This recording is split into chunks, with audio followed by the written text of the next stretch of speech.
Hello, everybody. Welcome back to Every Day is Friday. Before we dive in, make sure you remember to subscribe so you never miss an episode. Let's get into it. Today's guest is Uzodinma. His story is wild.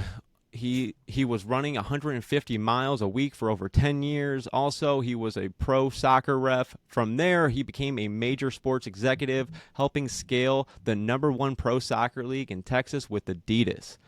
From there, he's even built an app called Plant Wish that uses science to help people heal naturally. On top of all that, he's even an award-winning filmmaker. Uzodinma, welcome to the show. Man, thanks for having me. What an introduction. I do my best. And for the listeners who may not be familiar with your line of work yet, can you give us a quick rundown of who you are and what you do? Awesome. So, interestingly enough, I was privileged to have been raised by very internationally well rounded American parents. My father being an immigrant from West Africa, Southeast Nigeria. My mother, ironically, being an American, but grew up overseas. So she actually grew up in Europe and in East Africa. And so having the combination of those parents, even growing up here in the Washington metro area here in the United States, born and raised, I was raised with a well-rounded global perspective. And so, growing up, my mother spoke to me in French. And so growing up bilingual here in the United States, and then also having parents that were well traveled, what it did was it just, in everything I touched, in any room I walked in, I brought a global perspective. And so now that as I've built my career, it has helped me in every direction, just having a globalized perspective on everything that you do. That way you kind of see the intersectionalities of what you're doing and how not only can you make an impact where you are, where you're from, but also how that impact can reach the world. And I've taken that to every aspect of my work. And through the course of the years, my career has sort of changed what my day-to-day looks like. But ultimately, media has been one of the integral foundations of my career. And my mother being a television and radio producer for about close to 40 years. I believe she started her career in '87. And so I believe, being raised in like studios, television studios, radio studios, it was destined for, where my career has taken me as now a marketing agency that I founded a little over 2 years ago. But throughout, I would say, the last decade or so, sports management, sports executive, but then also media. So somehow, God has a way of taking all of your experiences and your talents and merging them into the person you need to be to make the greatest impact. And what I did was I took my passion for athletics and sports as a professional in that right, as a very talented soccer player, who then, as I got older, I realized my window for going pro has kind of closed. I didn't really necessarily have the I would say I didn't have the support system for me to understand the opportunity of going professional as a player. And so, missing that window, my love of the game was still there. So I said, how could I still be a part of the game, still make an impact, without being a professional, but still fulfill my dreams, And so that's how I found the professional referee avenue. And, it exposed me to the administrative and the enterprising side of athletics, So it's like, God kind of exposed me to the game enough for me to have a deep passion for the game, a deep understanding for all of the intrinsic lanes that you can find yourself in the game, and then at that point it was just putting in the work. And so that's kind of where, when you were talking about, yeah, at one point I was running 150 miles a week, and the reason that was is because I literally would take every single game I possibly could. And so, you know, my weekends for over a decade looked like, you know, 8, 9, 10-hour days where I was out on the field, you know, doing as many tournaments as I possibly could in the state. So, you know, let me put it like this. For those of you out there that want to enter the professional officiating industry, right? It's a fantastic way of learning the business side of whatever sport that you're passionate about. And what it did was it created the avenue for me to monetize my exercise and my health, which a lot of people out there are like, man, you know, I need to work out, I need to stay healthy, but frankly, maybe they're starting a business, maybe they have a job that's very demanding, and it takes so much of their focus that it takes that focus away from their health, their wellness, right? And so as a young college student, I realized the importance of working out, but I became a parent in college. So I don't advise that for everybody, but becoming a parent in college and then also realizing that I had to balance employment, I had to generate revenue, but I also had to stay healthy enough that I could be a successful student.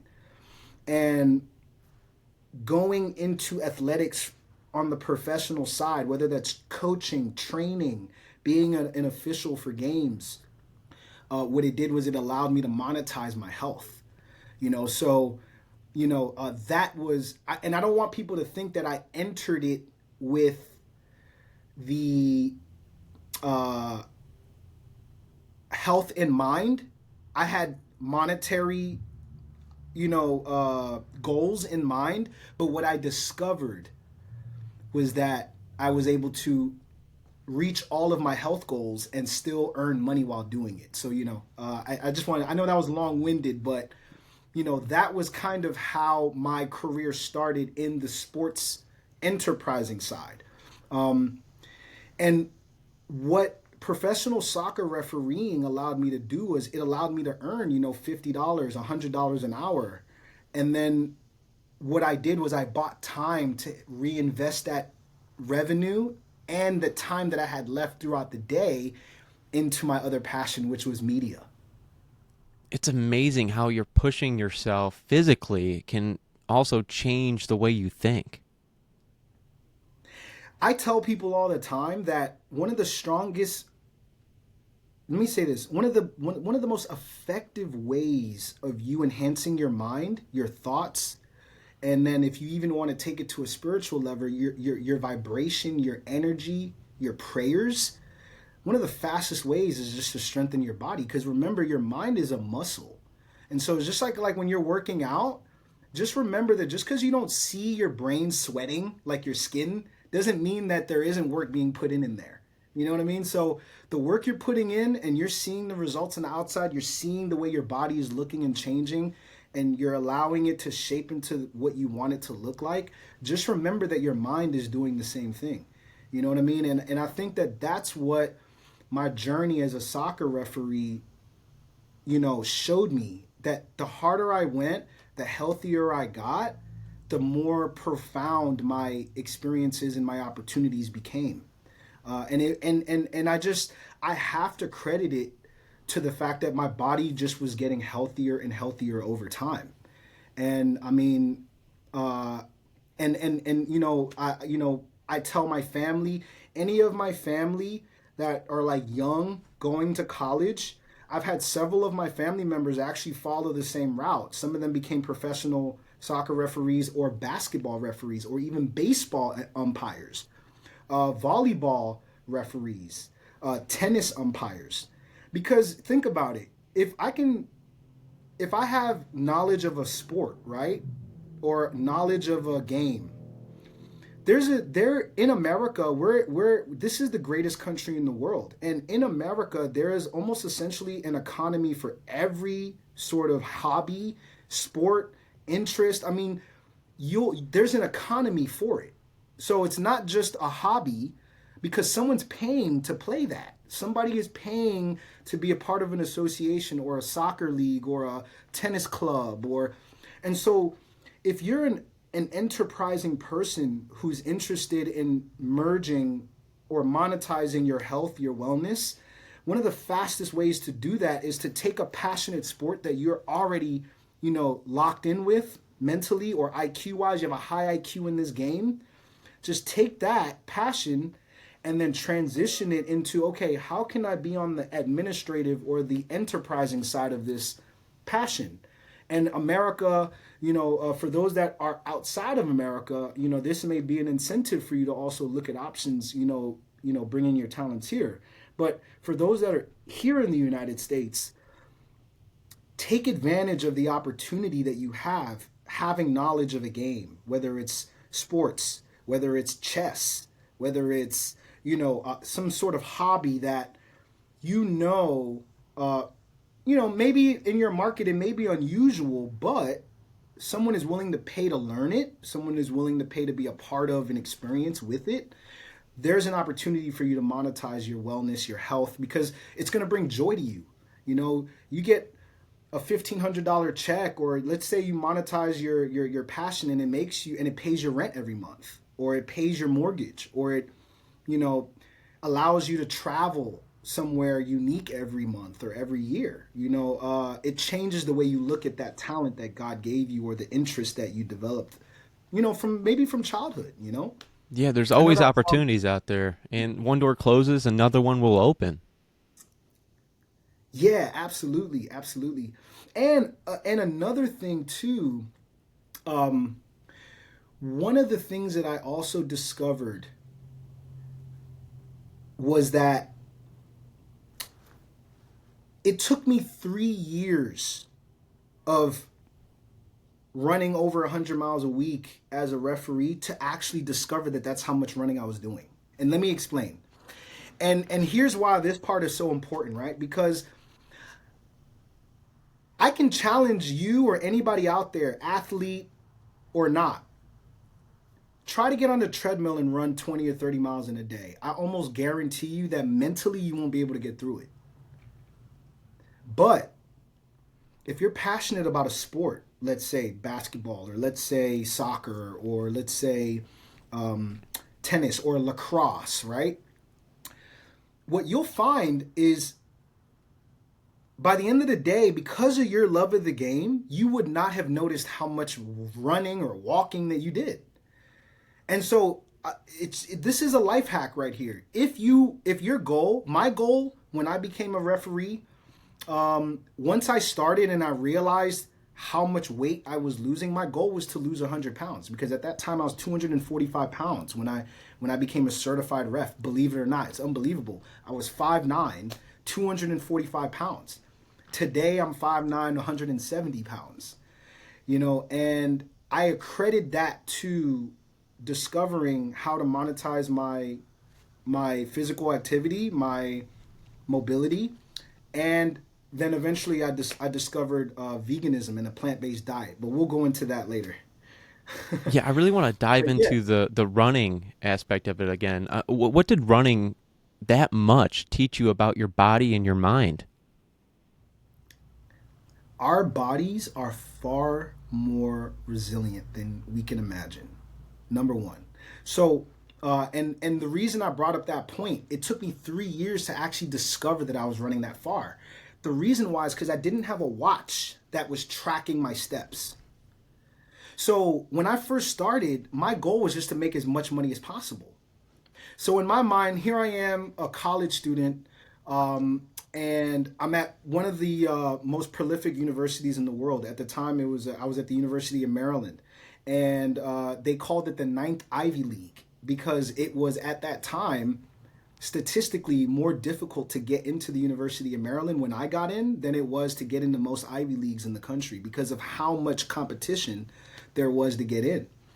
And so when I got in, I realized that, you know, how do I monetize my, because, okay, let me put it like this. As a student, they had a policy where, as a student, if you were working on campus, at that time I was working for the University of Maryland catering service. It was like the official catering service. But here was the problem. If you were a registered student, you were actually not allowed to earn more than $8.25 an hour. And they had some strange policy because they were like, well, you're a student, you're working to get your degree, so eventually you'll be able to earn a higher income. That's kind of how they justified, you know, it didn't make any sense, because if I were to be hired, if I wasn't a student, I was earning $25 an hour starting. So I'm working alongside other colleagues and professionals, right, who are earning $25 an hour for the exact same work that I'm doing. And so very quickly I realized I have to find another way to monetize my time, because I worked a 22-hour shift one day and it almost killed me driving home. And that week I decided, you know, I have to change, because I worked a 22-hour shift and I got that check and it was like $200.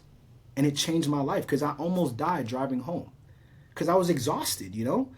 And I almost ran off the road. I got into my neighborhood and I almost ran into a ditch because I was so exhausted driving after this shift.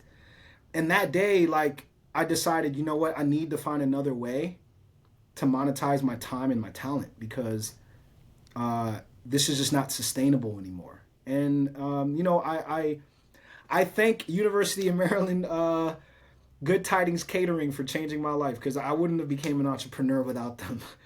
Yeah. You know, but yeah, but here's what it also did. If I stayed at that job, I wouldn't have discovered professional soccer refereeing, which allowed me as a college student to earn at the minimum $50 an hour, at the maximum $150 an hour.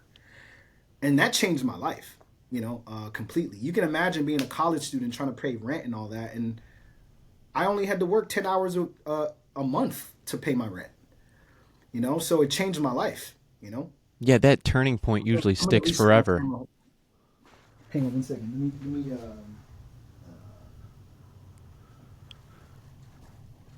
So yeah, so that completely changed my life. Learning how to monetize my body and my health, without being like a personal trainer, or without being, you know, like you know, coaching is another way to do it, you know, because eventually I got into training and coaching for players, right? And that was another way, because I could train and coach and run and play with them and train with them. And after a 2-3 hour session, I got in a fantastic workout, but I made a couple $100, you know? So that was another way for me to monetize my health.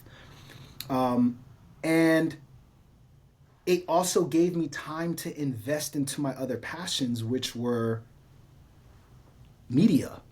And I also want to share how media became a passion that I realized I had to monetize outside of working a 9 to 5. And that's no disrespect to those that work 9 to 5s in the media space. But let me tell you how I discovered the power of media and marketing, because today I own a marketing agency. And what started that was when I became a professional soccer referee, I realized, okay, over the course of a weekend, I could make, you know, 1,000, 1,500 over the weekend. And so now I'm a student, but then I have this extra time because I'm only working games in the evening on the weekdays. So maybe like 2 hours in the evening on the weekdays every day, you know, Monday through Friday, I was doing evening games for like soccer leagues, adult soccer leagues. And then over the weekends, I did youth club soccer tournaments. And so I had this extra time every day, you know, after I went to class, I had this extra time. And so what I did was I invested the money that I made as a professional soccer referee into my sneaker business. which was how I made my first six figures. I was 19 years old, in my mother's basement, and I made my first six figures running ads on Facebook and on Google to drive traffic to my website where I had Jordans, Nikes, and Yeezys for sale. And and then I had a store on eBay, right? Where it was like, okay, I can drive traffic to my website and I can run ads to my eBay store. So I was spending maybe $5 a day on ads, but then I actually started getting orders in Australia, France, and places where, today Jordan and Nike and Yeezy, these are like global brands. But in 2009, 2010, people in Australia couldn't just go to their Foot Locker and get all the Jordans and stuff that we had over here. And so that's how I discovered advertising and marketing, because what I noticed was when I took my professional camera and I took a photo of my sneakers, a shoe that maybe with a cell phone camera I could have sold maybe for $100 or resold and made a profit of maybe $50, I could now sell this shoe for hundreds of dollars just because of the presentation. And so very quickly, I realized, okay, how can I make these photos look like they were on Foot Locker? And so what it did was it led me down a rabbit hole of realizing that my $200 Nikon that I bought on Craigslist would help me potentially make six figures. And so what I did was I only needed to make $300 a day to make six figures. So I tried to simplify it. Okay, can I make $300 a day, with this camera? And I started with taking professional photos of these sneakers and then learning Photoshop. Before we had AI to just take off the background of stuff, I had to learn how to manually edit these photos. And so I spent the whole summer taking tens of thousands of photos of all the shoes that I had. And now I increased the profit margin of my sales by like 5x. So I might have acquired these shoes for like $80. I negotiate, someone's trying to pay their rent. And I said, okay, I'll give you $80 for it. Resell it for $400. And this was like the average margin that I was getting per shoe. So it was insane. You see what I'm saying? So, I exploited that opportunity being a young man who had cash flow from my refereeing. And then I reinvested that money into sneakers. And then that exposed the power of a brand, because I realized, wow, I actually don't have to. The Jordan brand, the Nike brand, the Yeezy brand, right? These were so powerful that I didn't even have to convince you to buy it. All I had to do was take a good photo. And so that's when I learned the power of marketing, branding, and then I merged my passion for sports and athletics. And when I merged those two, the rest is history. We have, for instance, my partner, Sebastian Salazar. And then, when we conceptualized the professional men's league today, the Adidas Volt League, that's how it was. He had a background in marketing, working with a marketing agency in New York. And then I had the background in marketing, freelancing. Yeah, I had filmed commercials with my and worked on commercials with my brother with Nike, National Geographic. I had at this point in time in my career, I had I'd covered inaugurations, presidential inaugurations. I'd worked with almost every major news agency in the country on some sort of contract as a vendor. So I was not an employee. And so what it did was it exposed me to the enterprising side of broadcasting and media. And then I said, okay, how can I merge my passion for sports with this newfound passion and interest in marketing, branding, and media? And it was just a perfect merger, because I'll put it like this. Our league today has a FIFA license and a United States Soccer Federation license that frankly would cost us potentially hundreds of thousands of dollars.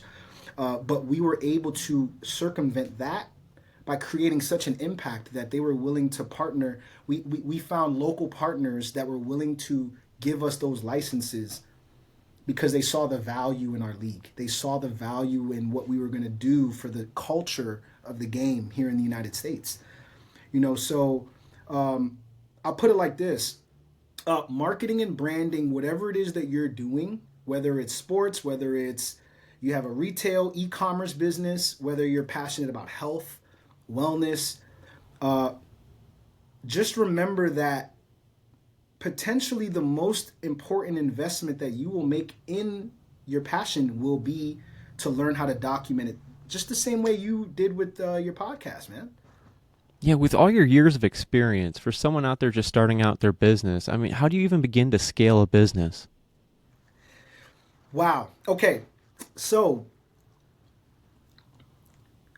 if I were to take the knowledge that I have and the experience that I have today, and let's say I ran into my 18-year-old self, 19-year-old self, I would tell them two things.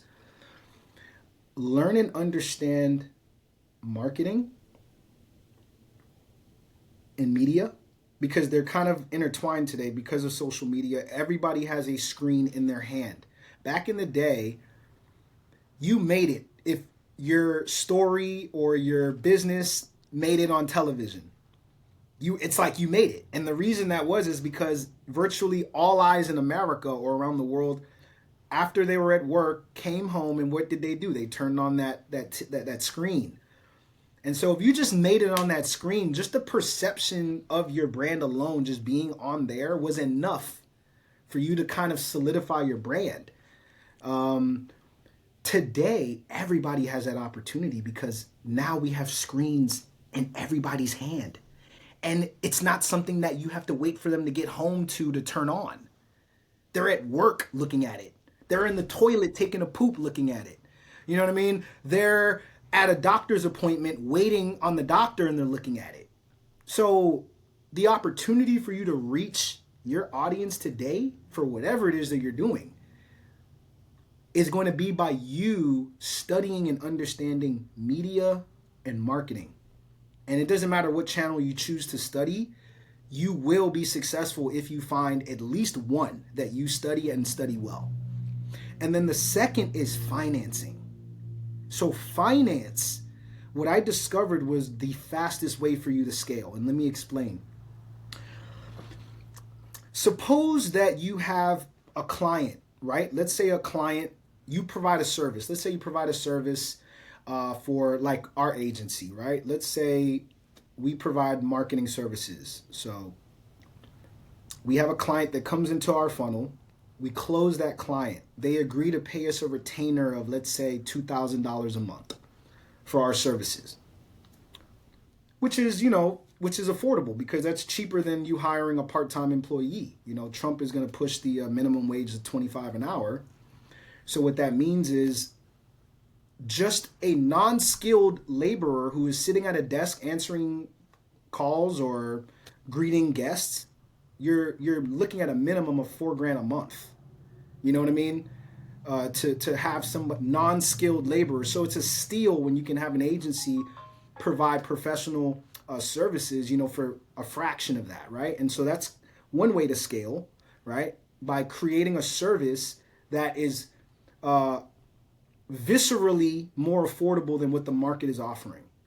And one of the ways you can do that is with outsourcing your work to a global workforce that will work for a fraction of the cost of what it will take to live here in America. But where financing comes in is when, let's say you sign that retainer client for $2,000 a month, right? 12 months out of the year, that's what? That's about $25,000, right? So $24,000 for the year that you would earn from that $2,000 a month coming in monthly, right? So one of the fastest ways to scale your business is to work with a lender, okay? So there are lenders out there like let's say WAP. WAP is an example of one of these companies that provide this service. So what I would do is I would take that purchase order, that invoice, that purchase order from the retainer client and say, hey, they just agreed for a 12-month contract, right, for this service. So instead of you collecting $2,000 a month, I take that purchase order to, let's say, for instance, WAP, right? Or let's say Split It or Klarna or Afterpay or, one of these services that provide payment structures for customers, right? And what they're going to do is they're going to give me that money up front. So now, instead of my business only earning $2,000 a month from this one retainer client, I just secured $25,000 cash this month earned revenue. So what does that do? That puts my business in a different bracket for banks and for lenders, which now gives me access to more financing, because now instead of them seeing $2,000 come into my account, my purchase order just earned me $25,000 that month. And yes, I'm going to provide this service for the rest of the year, but I have $25,000 cash right now instead of $2,000. Does that make sense? And so now, instead of me having to sign 100 clients a month just to earn $100,000, I only have to earn 4 clients a month, because each of them is actually bringing in $25,000 a month. Now, yes, am I providing the service for the rest of the year? Absolutely. But what I just did is I just scaled my business to $1 million business from 4 $2,000 retainer clients. Instead of me actually having to collect $2,000 from 50 clients a month to earn $100,000 a month, all I had to do was take the purchase order from that 12-month contract, and then a lender gives me that money, and then they collect from your client every month that payment. So let's say your client goes ghost and stops paying their bill, you still have the money. Does that make sense? Mm-hmm. So that's one of the fastest ways that if someone out there is starting a business, one of the fastest ways is to understand the financing world. Because this is how Wall Street, it's just like your banks, right? Fractional lending. What does that mean? You deposit $1,000 into your bank account, they're going to lend out $10,000 based on that contract that they are reselling, and they are selling your deposit, and then they create a contract that allows them to multiply that and lend out with a, 10-year projection, 5-year projection, depending on what bank you're dealing with. But, you can do a simple Google search and look at Wells Fargo and why they, there were a couple years ago, they got hit with this massive lawsuit because what happened? We discovered that Wells Fargo was creating millions of accounts with fake people and then lending money to them. To do what? To inflate their projections for the following 5 years or 10 years. Hey, look, we have 7 million accounts here that we've lended, $10,000 or $20,000 to. So guess what? We project that in 5 years, this is where we'll be in growth. And so now you secure more investments. You secure more injections of investing into your bank because your projections are insane. Meanwhile, lo and behold, these were fake accounts. There was nobody managing these accounts. Nobody even requested loans on these accounts. They just lended money to themselves and then inflated their numbers. And so, this is something that you can, with a simple Google search, you can see. And then, of course, you're in a country where who's going to go to jail for that? Nobody. They're just going to get fined. But what about all the money that they brought in? And so that's why it's so important to understand financing, because what you'll realize is the fastest way to scale your business or your brand actually won't be working harder. It's thinking harder. It's understanding the strategies that Wall Street and banks are using to scale, to grow their brand. Imagine the power of understanding that, wow, all I need to do is sell 4 people a month to be $1 million business. I don't need to sell 50 people a month. It changes the way you operate. It changes the way you think. It changes the way you allocate resources and energy, because now you don't look at your family as a liability. You have more time to spend with them. Yeah, You know, some of the things I realized is technology is such an important part in a business, especially for me, doing the podcast. You and you're taking photos of your shoes, your Jordans. I mean, what role did tech play in growing the Adidas Volt League? everything. So let me explain. Let me just make sure that my camera. I'm gonna check. So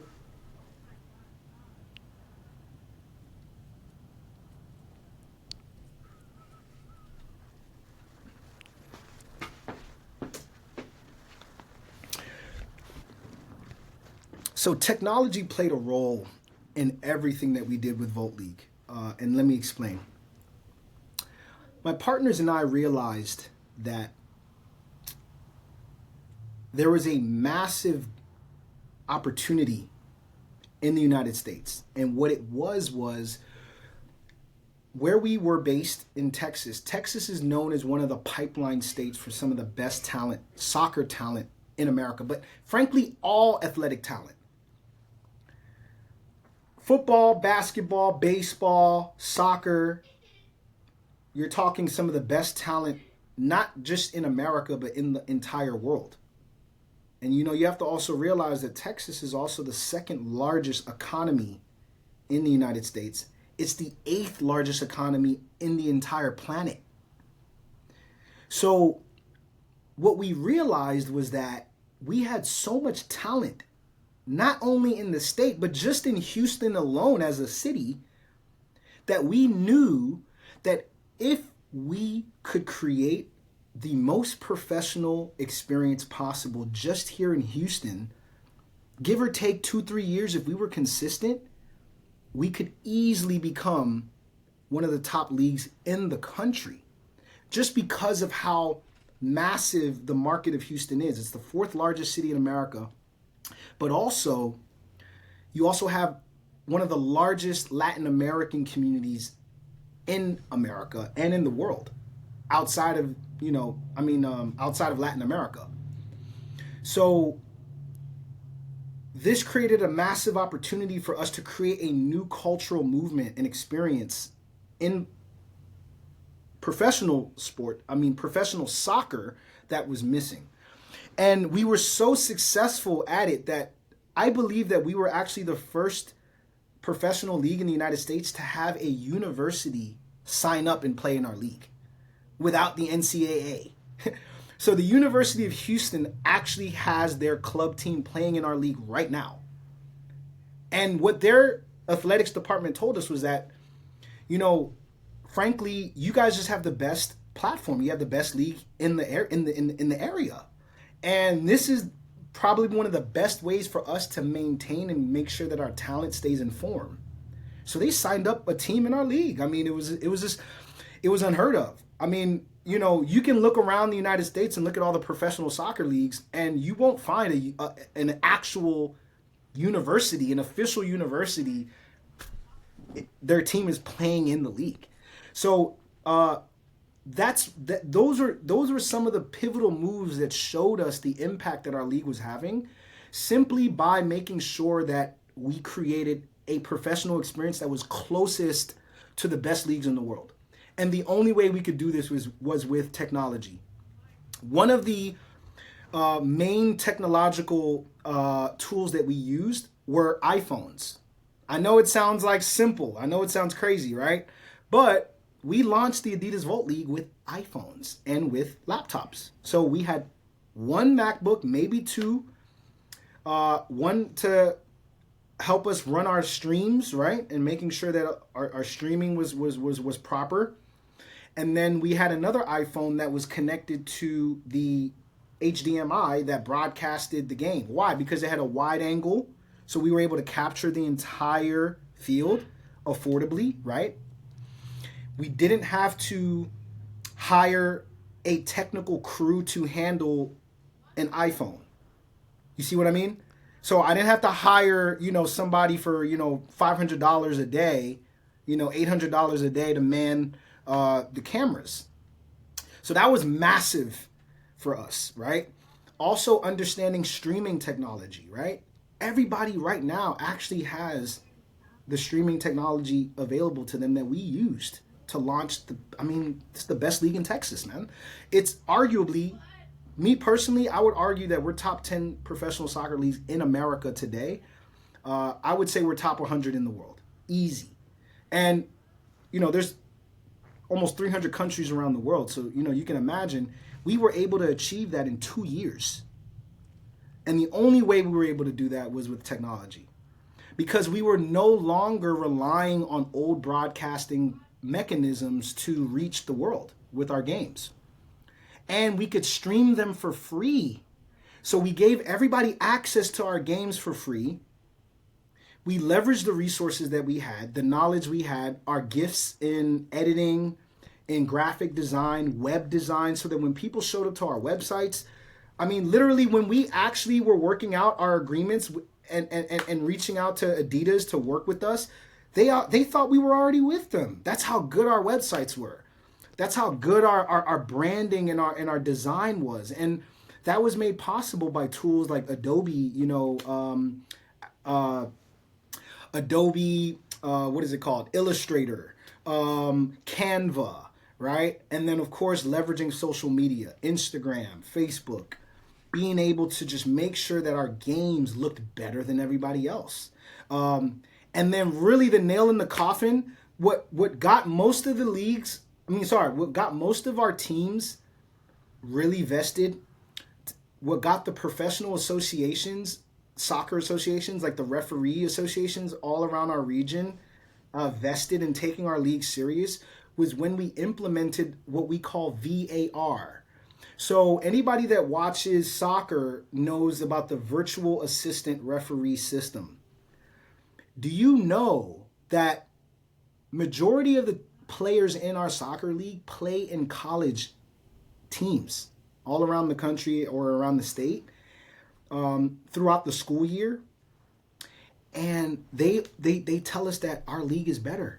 One of the reasons is we offer VAR, meaning that let's say there's a controversial call, right, from a referee, or, because, the game can get complicated sometimes.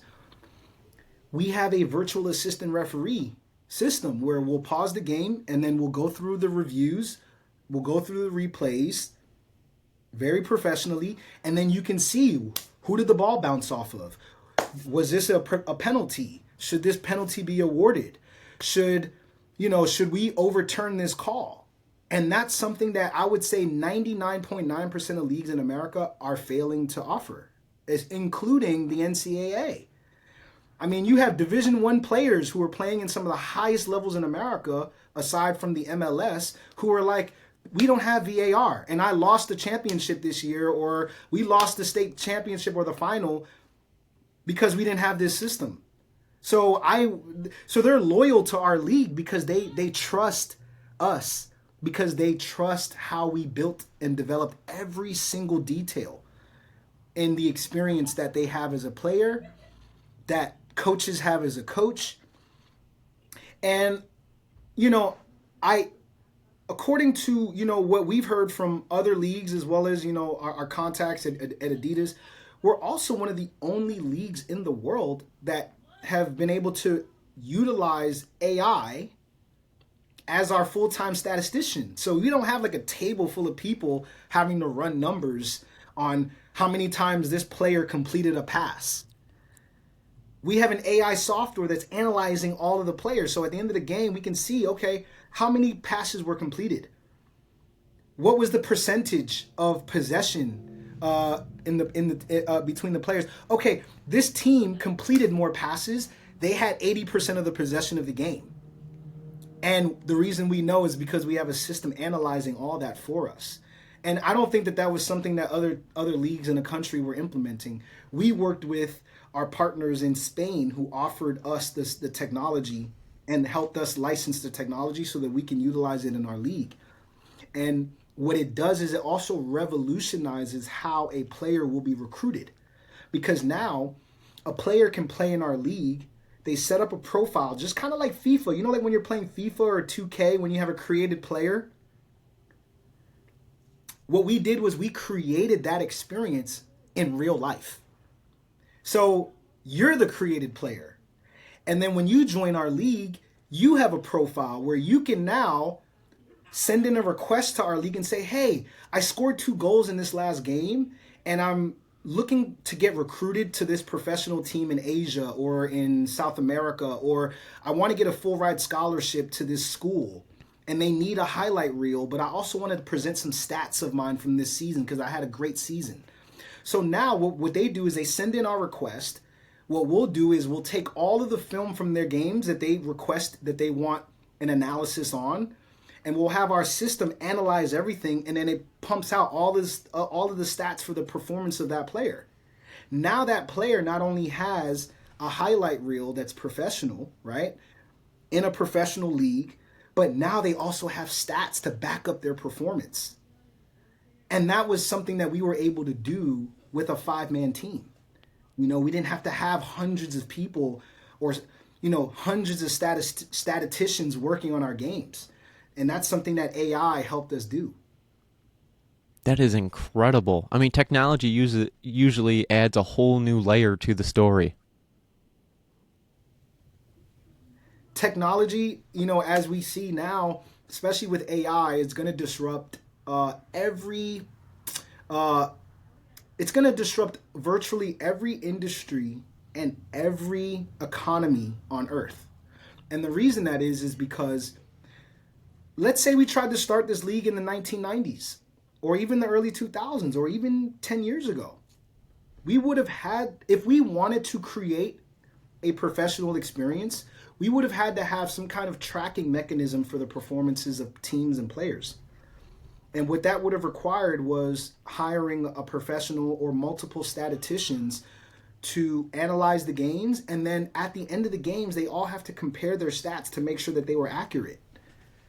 That alone would have costed hundreds or maybe even thousands of dollars per night. Imagine we're able to save that by having this technology available so that now, instead of us having to hire multiple statisticians to analyze the games, we have one system that costs us a licensing fee every month, less than $1,000, and we're able to provide one of the most professional experiences in the world. That's just unheard of, man. I mean, we had an offer from an investor in California. I'm not going to say who, but they own one of the largest soccer academies in California. And everyone knows California is the largest economy in America. So they offered us $1.5 million. We turned it down because, they wanted to buy the league, or at least they wanted to be a large shareholder. But we turned it down because ultimately we realized that the value of what we've developed and built is far, far greater than, $1 million or $2 million. And we were able to do that in 2 years. I mean, it's unheard of. I mean, we've had officials at the United States Soccer Federation, FIFA associates who have told us. I've had billionaires reach out to us to buy our league, right? Who are at least interested in investing because they see how our model for how we structured and developed our league is going to be the standard. It's going to be not the future, but the present and the future of what professional athletics is going to look like. And so, eventually this is going to translate into all industries of the game or of athletics. So basketball, football, right? I mean, right now, as we're speaking, whoever you're watching right now, can start the most professional football league in your town or in your city right now with the technology that you currently have in your hand. And I just think that if people could unpack that for a second and realize the impact that they could have with technology that we have available to us, for virtually almost for free, I don't think that people would waste their time and their resources the way that they do right now. Unknowingly, they don't know they're wasting it. They just don't know because they just really truly haven't pushed the limits of this technology, Yeah, I can see all sports leaning into using AI and technology like you're using. I mean, you used everything along your path to create this league that you've learned from. I mean, it's just the small wins stacking on top of each other to create this league that you created, which is so remarkable in its own way. I mean, what's one of the stories from building this league, the Adidas Volt League, that makes you laugh? Wow. Okay, so let me just make. I want to get my. I want to make sure my camera's still rolling. Okay, we're good. I know there's gonna be like jump cuts that you're gonna have to make when I get out of the screen, but so I would say one of the most impactful moments in the development of the present Volt League. I met my partner Sebastian Salazar while he was running a 7v7 league. So just to kind of put it into perspective, uh, professional soccer leagues, right? You have 11 on each side, 11 players on each side. So it's kind of like football, American football, right? So he started a small local league where we had miniature fields and it was like 7 versus 7. So initially I came on as a referee because word had gotten out that I was one of the best referees in the state. And so I had done a couple games and I'd made myself available. And after maybe 1 or 2 nights officiating their games, I had reached out to him and I said, hey, I think that there's a way that we can enhance this experience for our viewers. And me being from the media side, I immediately thought of how we can enhance the marketing and the branding of the league on social media so that we can raise awareness for what our next move was going to be, which was going from the 7v7 to the 11v11 league, right? Which would set us up as an official professional league that could actually be sanctioned by FIFA, the global football the global soccer official, association, and then of course the United States Soccer Federation. So what we wanted to do is figure out the fastest way for us to get sanctioned as an official, nationally recognized and globally recognized league. And one of the fastest ways was to transition from the 7v7 model, which was kind of like a miniature amateur league, to an 11v11 professional model, which would be recognized as an official professional league. And so once we did that, once we determined, okay, the strategy, how we were going to leverage the facilities that we had access to, because again, it's very expensive to rent these fields, to rent these stadiums. And so what we did was we leveraged our marketing agency experience and working in the marketing world to gain our connections and our essentially create partnerships with the facilities. So we had a bank in California that was going to lend us, or at least they were going to lend me $5 million to build a stadium, right? And that's eventually the goal. The goal is to eventually build our own stadium. But we said, okay, we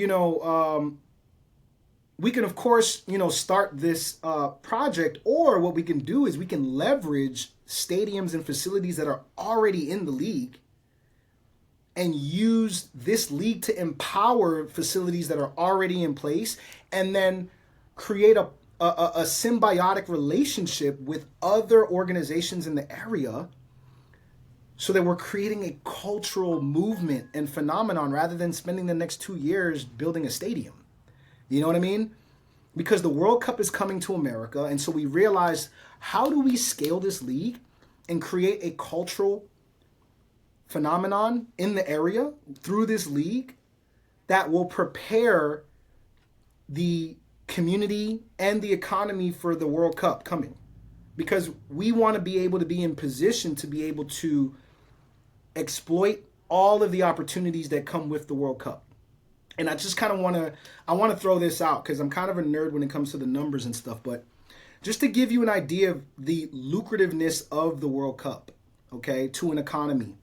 The Super Bowl is one of the largest stimuluses in America till this day, as a cultural phenomenon, right? It stimulates our economy by the billions in one day, But let me put it in a perspective. The Super Bowl only happens once a year, right? Just picture this, right? For 1 month during the World Cup, there are going to be games almost every single day for 1 month. There are going to be 3 games every day for almost a month. Each game generates 5x of the revenue of one Super Bowl globally. So just put that into perspective. And then you're going to have games every day for a month. So that just to put into perspective the value of the game of soccer to an economy, and especially if that economy is hosting the World Cup.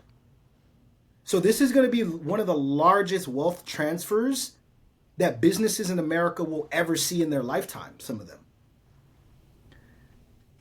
So what we wanted to do was we wanted to be in a position that within the next 1 or 2 years that we would be a globally recognized league.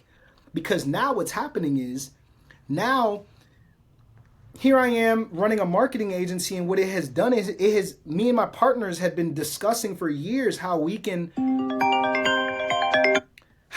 phase in from the marketing agency side to the sports agency side. And let me explain, because now guess what? Our soccer league, hang on a second. Our soccer league is now an incubator for talent.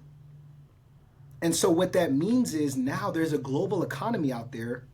For instance, the Chinese Premier Soccer League, the Korean Premier Soccer League, the Indonesian Premier Soccer Leagues, right? The Indian Premier Soccer Leagues, the Japanese Premier Soccer League. These are some of the largest soccer leagues in the world and in Asia. They want Latin American talent, and they want Latin American talent that have an American passport. Why is that? Because they can travel, and they know that Latin Americans are one of the largest demographics in the world for soccer audiences. So in Asia, they want more Latin American talent. Where are we based? We're based in Houston, we have some of the largest Latin American talent in the world. So if we can create a pipeline of talent that's affordable, right? Because these leagues, right, our starting salary for a professional player is $250,000 a year. That's life-changing money for most Americans, especially if, dealing with the competition here in the MLS, right? The MLS is a league that has taken on the draft system, just like NBA, NFL. So if you don't go through college, it's very difficult for you to find your way into the professional game here in America. And by the time you go through the college system, you're already out of your peak, which is 16 to 20. So, but guess what? You're a 16-year-old and you're playing in the Adidas Volt League. You could get a contract in Asia right now. $250,000 a year, and you're 17 years old. And now you have an opportunity to change your life where, you could play 4 or 5 professional years, become a millionaire, and still come back and get a college degree if you want. So what we're doing is we're creating another avenue for people to be able to monetize their talent here in America. And we have the most soccer talent in the world, and nobody knows it because of how we've structured our athletic pipeline, our talent pipeline, which generally people don't become professional athletes in America until their early 20s. But in Europe, in Asia, and South America, you're already out of your peak at that point.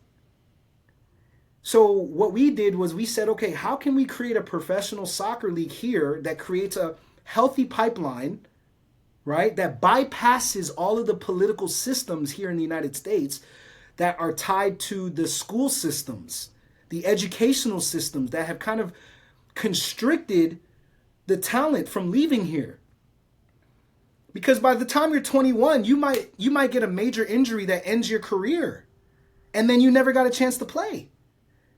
But if we can get that guy, to Japan by 16 or 17, by the time he's 23, 22, he might be a global phenomenon. And that's really what Volt League is about. It's about giving that 18 or 19-year-old kid who didn't get a chance to go to college because of maybe financial reasons, and then his dream died. We want to revive that dream. And that was the vision of the Volt League. It was all of the warehouse guys, all the guys working in warehouses that were lost talent, you know what I mean, who had given up on their dreams. And then we present a professional league for these guys to shine. And some of these guys are getting full ride scholarships. Some of these guys are getting picked up by national teams. We had a kid at 17 get picked up by the Guatemala national team, right? He's still in high school. And it's like, wow. And it was easy for them to make the decision, especially when they have access to his games. They could tune it for free at any point in time. You know what I mean? We had another kid picked up by the Kings League. So the Kings League was actually a league that was started by Gerard Piqué. Piqué was a legend at Barcelona. Barcelona FC is one of the biggest soccer clubs in the entire world. This is where Lionel Messi had the biggest, most successful part of his career. And Gerard Piqué was his defender, and he was one of the most famous soccer players of all time out of Europe. He was married to Shakira. For those that don't know soccer, so Shakira's ex-husband, right?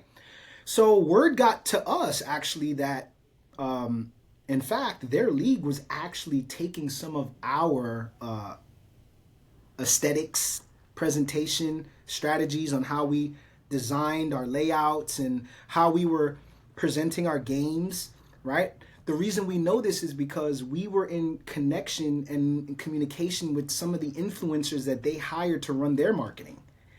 And what they were telling us is hey, man, our guys are looking at you guys for inspiration. Blew our minds, but these guys have millions of dollars behind them. And, it was just me, my partner, and his family, his parents. And that's pretty much all we had. But what we had was our knowledge, our experience, our expertise, our talent, and we were able to create, a league that was so inspiring to, these guys across the world who were looking for ideas and innovation and inspiration, and they found our league. But of course, because they had access to the resources, obviously Gerard Piqué is a multi-millionaire, he had a very long career. Long story short, they took a lot of their inspiration from our league, and that year they broke the Camp Nou record, which is the largest stadium in Europe. That year, they hosted their final in Camp Nou, and it broke the record for Camp Nou. So just put that into perspective, right? They literally broke the record for the largest attended soccer game in history at that stadium, which is already the largest stadium in Europe. And they broke the record using our soccer league's model. But of course, who's going to tell? No one's going to tell. They're not going to go on and say, hey, we were inspired by this small, professional soccer league in Houston. No, they're not going to do that. But our contacts told us, and so, but what that did was it only solidified what we saw as our vision. And so we knew we were on the right track. Because if they were able to break the Camp Nou record, leveraging the aesthetics and the style of the presentation, the storytelling, the experience, right? They just had more resources than we did. But what it did was it let us know that we were on the right track. Because if they were able to break a record like that in 1 year, look what we did in 2 years. We were able to develop a professional soccer league that, the guys that gave us our license with United States Soccer Federation, with FIFA, our contacts at Adidas, they let us know. There's nobody else really in the world doing what you guys are doing. And and making this accessible and ethical. And how do I put this? We created a league that was accessible to the everyday talent. And that just doesn't exist around the world, without having some kind of political connection to get in. All you had to do was sign up, and you had one of the most professional experiences in the world. And it just wasn't something that anybody else was offering. And even though, it cost us a lot of money out of pocket because we didn't have big budgets, we didn't have, I literally, we poured money out of our own bank accounts to do this, but our love of the game and our love for technology made our passion push us through some of the most difficult times, perhaps, even in our lives, to make this possible and available for the soccer culture and community in America. Now, what does the future look like for the Adidas Volt League? So it's the future of the league is kind of like how I described. Of course, you already have a major soccer league, Major League Soccer here in the United States, right? You have the MLS. So it's kind of hard to compete with that. They're a multi-billion-dollar operation. They have Apple behind them. And, unfortunately, you still have to have a cable, subscriber to tune into their games. That's the edge that we have. And that's the standard that I believe that we are creating for the world, where access to professional soccer games or professional sports in general is not going to have to come through you paying a cable subscription. And I think that that's going to be the future standard. And then number two, I think the standard is going to be that we will be a talent pipeline for other major leagues around the world that didn't have access to the American talent that they do now through leagues like us. And so now, for instance, let's say a Japanese or let's say a Korean professional soccer league, or let's say a professional soccer league in Europe or in South America, they want to entertain more American talent, right? Because now the World Cup is coming to America. So what does that mean? That means that the soccer eyes are going to be watching America. And so what happens is, as the World Cup is being hosted in America, you're going to have a global shift of eyes to talent here.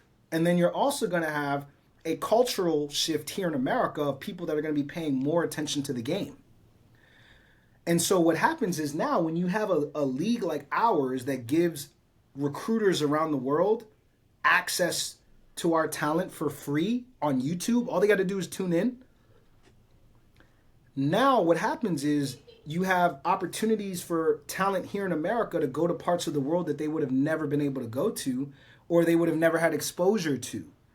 And so that's how Volt League is going to change the game here in America, and is changing the game currently. Because right now we have a university playing in our league right now. It's just unheard of. I mean, imagine you start a flag football league, or no, let me just give you an example. Let's say you start a football league in your town, wherever. Let's say you're in Mississippi, and the University of Mississippi signs up to play in your league. You're doing something right. So, when a university or when large associations, let me give you an example. We have the GM of the Houston Dynamo. This is an MLS soccer team, right? The Houston Dynamo. The GM's son plays in our league. So it gives you an understanding of, he could send his kid anywhere, you know what I mean? But he has him playing in our league because he feels that our league is going to be what's going to prepare him developmentally for where he wants his son to eventually go professionally. And our league is a professional league that will develop and expose great talents to the world. And for a fraction of the cost or the politics that the average player would have to go to get a shot, Let me ask you this. I know you broke it down, but for a soccer player that's listening, why would they play on the Adidas Volt League? I'll put it like this.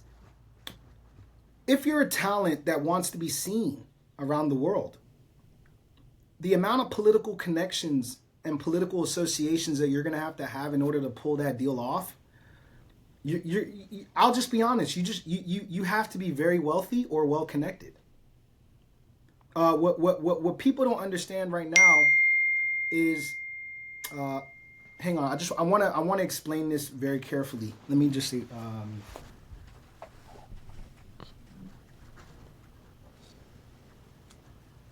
Because this part is very important for the world to understand.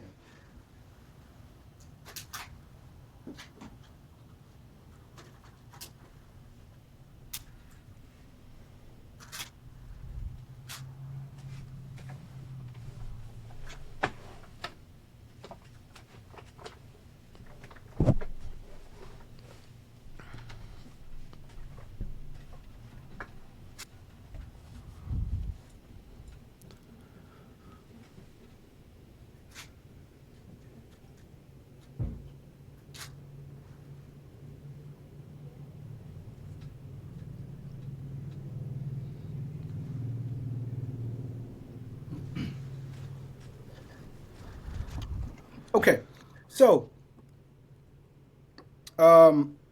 that's a fantastic question when it comes to why a player would want to play in the Volt League. And frankly, the answer is equity and inclusion. We are essentially the most inclusive and equitable soccer league in America. And the reason that is because, let me just give you an example. A professional team can join our league, for under $25,000 for the entire season. You're going to get 17 weeks of professionally broadcasted games where we have MLS commentators, that commentate on ESPN radio who are commentating on our games as well. We also have the highest level professional referees in the state officiating our games, right? We have a four official game system, refereeing system, where 99% of leagues in America only offer 3 officials that are professional leagues, right? And then we also have the VAR system, which is a virtual assistant referee system, which just changes the level of the quality of the experience for a professional player or a professional soccer team. And so, if you are a player who wants to be included in the soccer economy, or if you want to have a shot of your talent being seen around the world, there isn't a more equitable league anywhere in America. I mean, for the fraction of the cost that it would cost a professional team to play in a professional league that offers half of what we're offering as a professional league and the experience that we're offering, you won't find it in America. And frankly, you won't find it in 99% of the world either. I mean, and you're talking countries where the biggest sport in the country is soccer, and you won't find these opportunities. You know what I mean? So that's what makes our league very different. I mean, our league is so good that we have teams from California. I mean, I have teams reaching out to me all over the country who are asking if they can play in our league. They're willing to travel from from out of state to play in our league. That's how impactful it has been. And so that's what pushed us to get the national sanctioned status, so that now the finalists in the Volt League, they automatically get, how do I put this? They qualify. So the winners of the Volt League this season, what they did is they qualified automatically for a national tournament in which they're now going to play against other finalists from other professional leagues all around the country. And so that's where we're at. And now other leagues around the country are now seeing us. Now they have access to us. Now they're tuning into us. Now the word is getting out about our league. And although we are a local league to Houston and Texas, now that we have national recognition and international recognition, now the questions are, hey, how can we join? And it's like, wow, you guys are willing to fly here every week to play? That's amazing. And, and it just wasn't something that we envisioned to achieve in 2 years, because it usually takes leagues a decade, 2 decades to get to this point. But because of technology, because of our equitable and inclusionary culture, I'll just be honest. I mean, I'm, my partner is a South American immigrant. I'm, a child of an immigrant, and we just have a different perspective on how amazing this country is and what it has to offer. And I think that sometimes it takes you living and experiencing a world outside of America to really love and appreciate this country. And that's just the passion that we poured into the Vote League. We just knew that the talent here was being overlooked, and there wasn't a way for them to be exposed to the world. And we knew that if we could create a pipeline between marketing, branding, broadcasting, exposure to this untapped talent, then we could change the game. We could change the world. That could be a game changer for a soccer player that really wants to level up their game. Absolutely. America has some of the best talent, period. And I don't mean sports, period. And the problem is that we have an equity and inclusion problem here in America. Let me give you an example. Your favorite players in the world, Cristiano Ronaldo, Messi, and the list goes on. Do you know why you know these players? These players came from some of the poorest families in those countries. Argentina, Portugal. They came from very poor families. But why did the world discover who they were? Because those countries had equitable and inclusionary soccer culture. These kids were brought into the game by academies that paid for their soccer, paid for their uniforms, paid for their memberships in these clubs, right?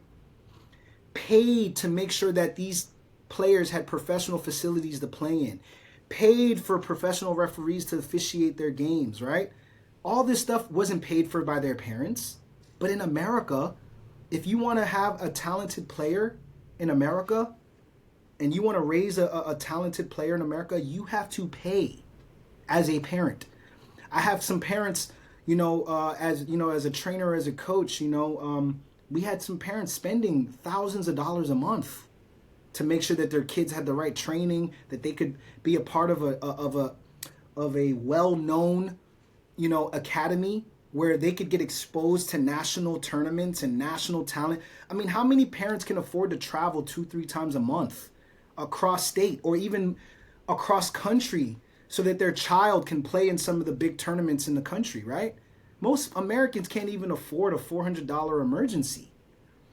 This is roughly 70% or more of Americans currently can't afford a $400 emergency.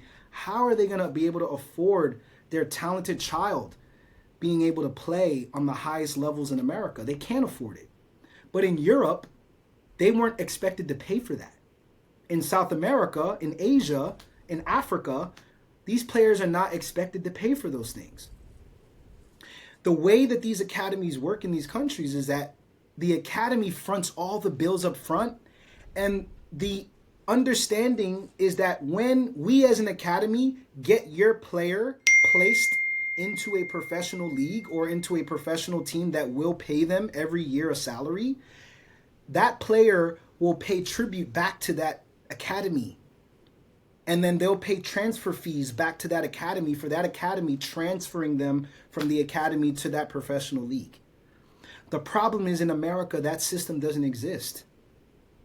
And so what the Vote League is doing is it's creating an equitable and inclusionary system that creates an equitable and inclusionary pipeline to the monetary resources, the revenue, the economic resources that this game can create and provide for an economy, for a player, for a family. I mean, you know, if a 16-year-old is earning $250,000 a year starting salary, and let's say they have a breakthrough the following year, right? Maybe they get offered millions of dollars. That's something that the average talent or the average amazing talent in America never had access to that. Because they would have had to go through high school, college, and then maybe they get drafted into the MLS if they were just like a Heisman level talent, which is like 1% of the 1% of the 1%, you know? You're giving all these soccer players an opportunity to get into a professional soccer league at a young age. I mean, but in America, like I was saying, you know, let's say you're in an academy in the UK and you've started playing since you were like let's say you were 7 and you started playing in that academy. And as a parent, think about it. You haven't spent a single dollar because all they had to do was take their child to that tryout. And if that child showed promising talent, the academy paid for everything else until that child was a professional player. Or they were at the age where they could start pitching that talent to a professional team that would pay a salary for that player to play. So even if that player, let's say they were 17 and they got drafted into a professional soccer team, even if they didn't touch the field that first year, they still earned $250,000 salary just training and being on the bench. But now that academy got back a percentage of that salary so that they could continue that cycle and that pipeline of talent. That system just doesn't exist here in America right now. And that's what the Volt League is doing. It's creating a pipeline of talent so that we can take the talent directly from the streets to the pros all around the world, not just here in America, but all around the world. Because, you know, America is still limited in that sense, you know, for professional talent. And I mean, the average professional league in America doesn't even pay a player a salary.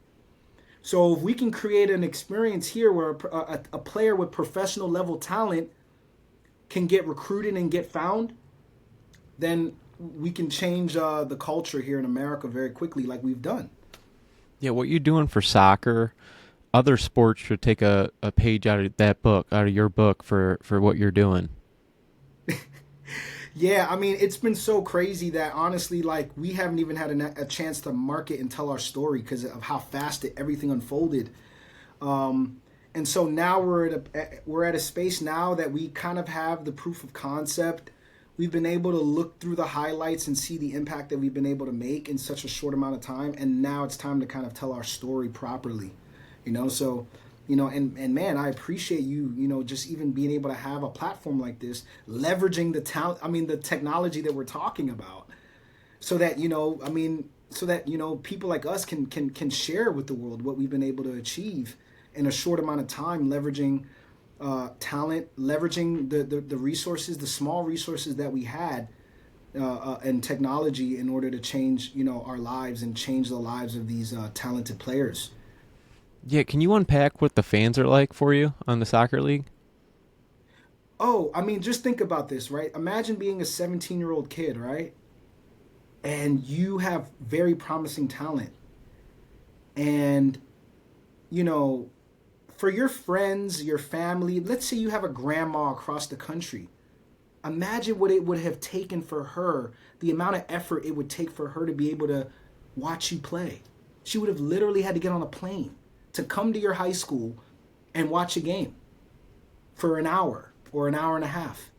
And what we've done is we've created an experience where these players are able to market themselves on their own social media. Say, hey, look, tune in tonight in my game. Here's the link. And it's a YouTube link that anyone in the world can click for free and watch. And it's the most professional broadcast experience that they've ever seen this player play in.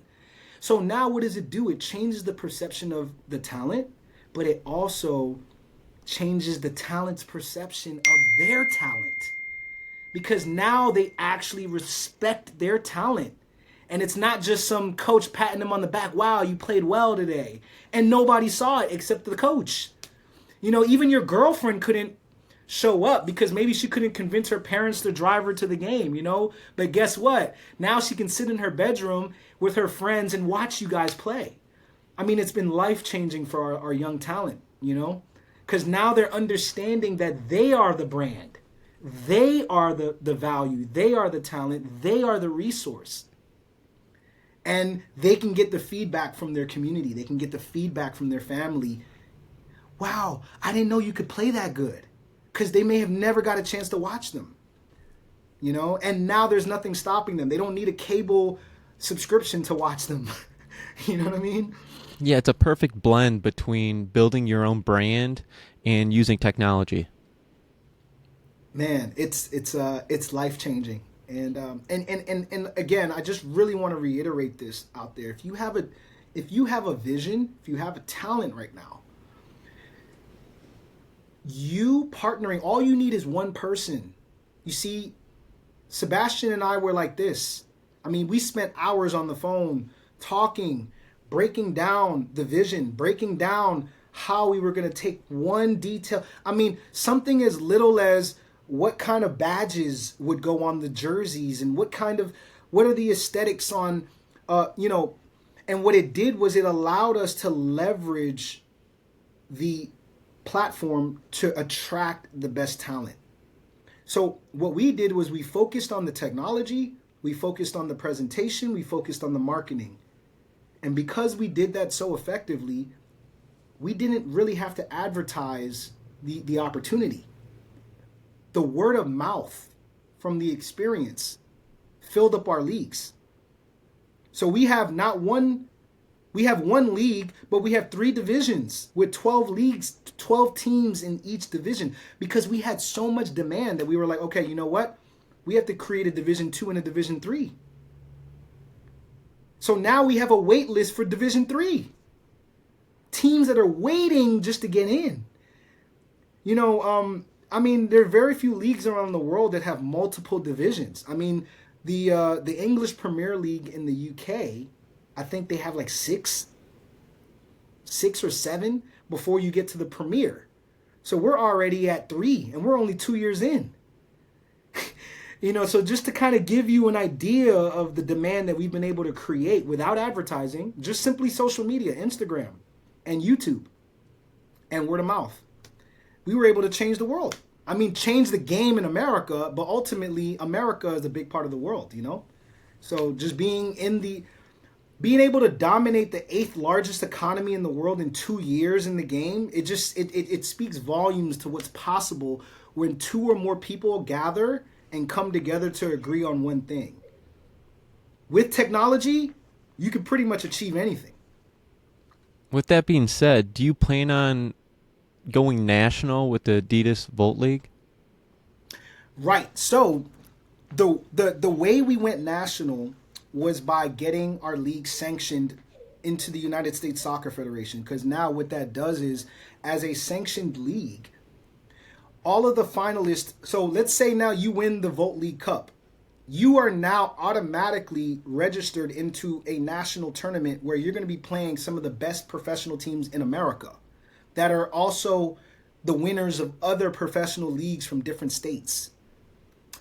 So that's kind of how we were able to creep our way into the national soccer market. But as we speak, like I said, we have demand from professional teams all around the country who want to play in our league, but we're not currently a national league. And what I mean by that is currently we only host games in Texas, but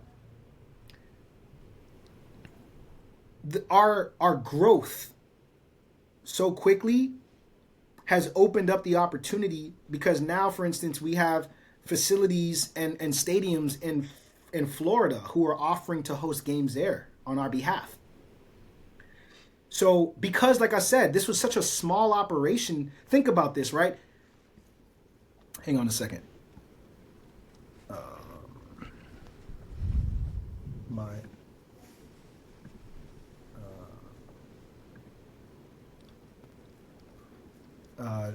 I think she walked in the building, so her ear pods reconnected, so I couldn't hear you a second. Hang on one second. Let me just make sure that. Can you say something really Yeah, quick? test 1 2. Okay, it disconnected. Okay, so because we have such a national presence now, because anybody can tune in anywhere. Now we have stadiums and facilities all across the country now who are like, hey, can we host your games here? Can we host your games here? But we just didn't anticipate that within 2 years that we would be a national or potentially a national sensation. It just wasn't something that we could conceive because we were in the mud. We were just starting, you know? And what it has done is it has allowed us to be able to attract more talent to want to work with us. So now we don't necessarily have to work as hard to recruit a team in Florida to run the league if we wanted to, or to recruit a team in California to run the league out there if we wanted to start hosting games and expand the conferences, because that's the discussion that we had as a team. We said, okay, man, you know, Texas, I mean, look, I mean, I mean, there's nobody better right now in Texas. So how can we create a conference in other markets that have huge soccer audiences and talent? And so that's the conversation right now. But again, that was only made possible by social media and, you know, like YouTube, Instagram, and just being able to scale our brand and our audience to the point where now we have demand in other states for games. And so now, yes, now we are considering, for instance, we've had other sports executives, you know, like I said, we had an investor reach out to us from California. They were willing to pay over $1 million to have ownership in our league. Not only that, but they wanted to expand the league out there to California. And so what that did was it let us know, okay, it's time for us to start to create national conferences of the league. Our projection was 5 years. 2 years later, we're realizing that we need to act fast to create other conferences around the country because nobody else is creating this model in those places. And those places have some of the best talent in America, and they don't have a league like ours. Yeah, soccer is a fast-growing sport in America, especially with the World Cup coming back, like you were saying. Believe it or not, soccer is actually the #1 played sport by children in America. Isn't that amazing? It's the #1 sport, but it's like the 4th in terms of the economic impact that it has on a professional level. But it is the largest athletics economy in America for children, for youth. So what Volt League is going to do is it's going to help us create a new model for how we can create a new monetization process for that adult talent. Because why should all the youth conferences and youth leagues and youth associations make all the money, and then as soon as this talent is at a professional level, they get left to the wayside? Because you no longer have parents paying the registration fees, you know, rich parents. So the focus is on youth talent, and then when you develop all this youth talent, then you just throw them away. Or you send them to college and then they get lost from there because, okay, now I graduated, I won a national championship, or I did this. Now I still have to rely on my own personal connections and resources to hire an agent to shop me out to talent across the world. Well, what we're doing at the Volt League is we're creating an opportunity where you can just play in our league, and by default, being in our league, you will be represented by our sports agency when these opportunities are being brought to you by our connections around the world who are tapping into our league to get more affordable, more talented players that are easier to work with because they have American citizenships and passports. That means they can travel around and they can negotiate these deals a lot better, considering that they don't have to sponsor them for, you know, extended visas and stuff like that, or very complicated travel politics, you know, that, you know, a lot of, you know, talented players from countries where they don't have you know, easy travel policy. You know what I mean? Mm-hmm. An American passport makes it fairly easy for you to move around the world and do business. And so now that the global soccer economy is interested and vested in more American talent, our league now becomes an opportunity for us to create new economic experiences and opportunities for talent here in America that just, frankly, just didn't exist before this, you know? Yeah, what you did with the Volt League, I mean, with the marketing and the technology behind it, I see all types of sports should be using this and doing this. I mean, I can see baseball for one example. I mean, the umpire, I mean, you could just replace that with AI, like you were saying. With soccer, like, how do you know if the ball's in or out? I mean, use the technology to really figure it out if it's in or out.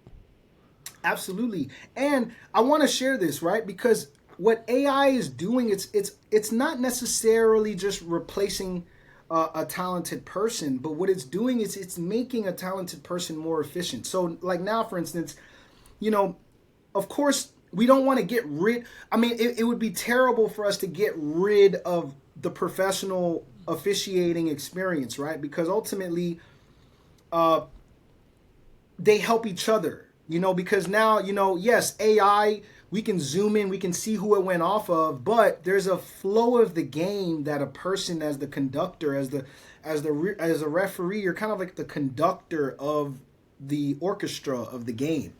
It's like a performance, and so the flow of the game is kind of led by um, these professionals who are on the sidelines, who are in the middle of the field. And the game of soccer is very unique to other sports because you have 45 minutes of undisturbed, there's no timeouts or none of that stuff. So it's just a clock running for 45 minutes, and you have a 15-minute halftime break, and then it's another 45 minutes. So it's a very unique experience in that sense when it comes to athletics, right? Because even basketball, stop and go, stop and go. Football, stop and go. Tennis. I mean, the list goes on. Hockey. I mean, there's always breaks, Soccer, there's no break. 45 minutes. You're going. And so what the software and what our technology does is it helps us create a more equitable experience that takes away so much pressure on the ref to be absolutely perfect. But the ref can be good, but if they miss something, there's an opportunity for them to make it right. And that's something that is missing from virtually all sports right now. But technology, us leveraging technology, leveraging media, having a professional camera filming the entire game, and having that software being able to analyze that film allows this experience to be enhanced. So when there's a questionable call, we can send the signal to the ref at the next available stop. Hey, ref, you need to come and review this play to make sure that you made the right call. And then they can do that and then make an equitable, fair decision. But yeah, that's absolutely changing the professional experience here in America. And what I mean by that is, I mean the local professional experience. I mean, at the highest levels, the MLS, yes, they have VAR. But majority of the professional experiences under the highest level of soccer in America don't offer that experience. And we do. Now, do you have any funny moments or memories from those reffing days on the field? Do you have did anyone ever have like a Uno reverse card on you or anything like that? Oh, man. So many experiences. Hang on one second. Let me just make sure that... Right. Yes, absolutely. So, funny story. We had a. Hang on, let me just. All right. So funny story. I. And this is kind of where politics comes in, right? Because you have a political aspect of the game. And this was partly what inspired us at the Volt League to kind of make an impact and make a league that was more equitable and professional. So in the professional soccer refereeing associations and economy, what happens is you have a league, right? Let's say you have a league. So the way that they assign games to the referees is through an assigner. So an assigner is appointed by the United States Soccer Federation. They're licensed to assign referees to games. The problem and the issue with some of that system is that there's a lot of politics on the relationships between the referee and the assigners. Okay? So what happens is, because there is such a high demand, again, soccer is the most played sport out of youth in America. So you have a lot of games going on during the weekends, and you just don't have enough referees in most markets. Most states just don't have enough. There's always a shortage of refs. So if you're out there, you want to monetize your body and monetize your health and your exercise, your cardio, become a soccer referee wherever you are. It'll cost you $70 to get the license. It was the best investment of my life. But let's say you get assigned. I got assigned to an MLS Academy game, okay? I'll give you an example. This story, I got assigned to an MLS Academy game. One of the teams was coming in from Kansas City. The other team was coming in from, I think it was like Wisconsin or something like that. But the games were happening in Texas. So I got assigned to the game, right? As a professional. And usually those games, minimum, you have to have at least 3 professional refs to officiate those games fairly, okay? According to the United States Soccer Federation law book and the FIFA law book, you need to have at the minimum 3 referees to ref a sanctioned game, okay?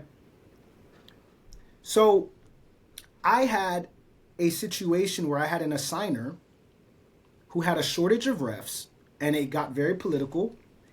And what she did was she assigned me to a game because she knew that I was a very experienced ref. I was one of the top refs in the state of Texas. But what happens is, of course, as a top talent, you're going to have targets on your back. You know, from people that just, you know, they just feel differently about your talent or who you are. Or you're, you know, I mean, it's just people are strange. So what had happened in this situation was that I was assigned to a game, and I was assigned with a very inexperienced soccer referee. And this young lady hadn't had that many professional experiences. She was still new to the professional lane of the game. And we were actually the only 2 refs assigned to this professional game. Mind you, you know, by law, there has to be 3.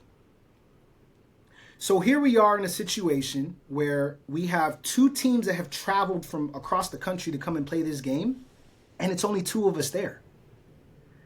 Imagine if I told you that it was your job to tell those parents who just got off a plane and drove all the way here and spent $1,000 to get here that they wasted their money and that they had to go home. It'd be terrible, right? Yeah, absolutely terrible. Right. So I so happen to come from the state of Maryland, where we had one of the best referee talents in America, and I was actually one of the best referees in the state that ran a 2-man system.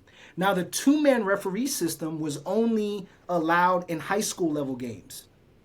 But once you got to like club and certain sanctioned leagues, they didn't allow you to run them for less than 3. However, because of my experience and my success running 2-man games, I had to take a risk, and they knew that I would take it. Because they knew that I was not the kind of person that would tell those parents that they had to go home after traveling so far. You know, some of these parents drove 14 hours to get here. Imagine getting there and then being told, yeah, sorry, they only assigned 2 refs. We can't run this game. So what I did was I ran the game. I ran the game successfully. And one of the association leadership, I won't say who, they sent a spy to the game to see if I ran the game. And of course I did, because I wasn't going to tell, 40 parents to go home after they traveled across the country. So because of that, they suspended my license for a year. Yep. But it was one of the best decisions I made because what it did was it allowed me to focus more on the Vote League. Now that I wasn't actually, you know, actively traveling and refereeing, and what it did was it allowed me to kind of shift my focus to the Vote League in a way that I wouldn't have had I been, you know, officiating games all month. And so that's kind of like the blessing in disguise, how like, you know, here I was, I experienced this political situation, just being a talented, because here I was, I just arrived to Texas. I had moved from Washington, from DC during the pandemic. I'd come here, purchased my dream home here.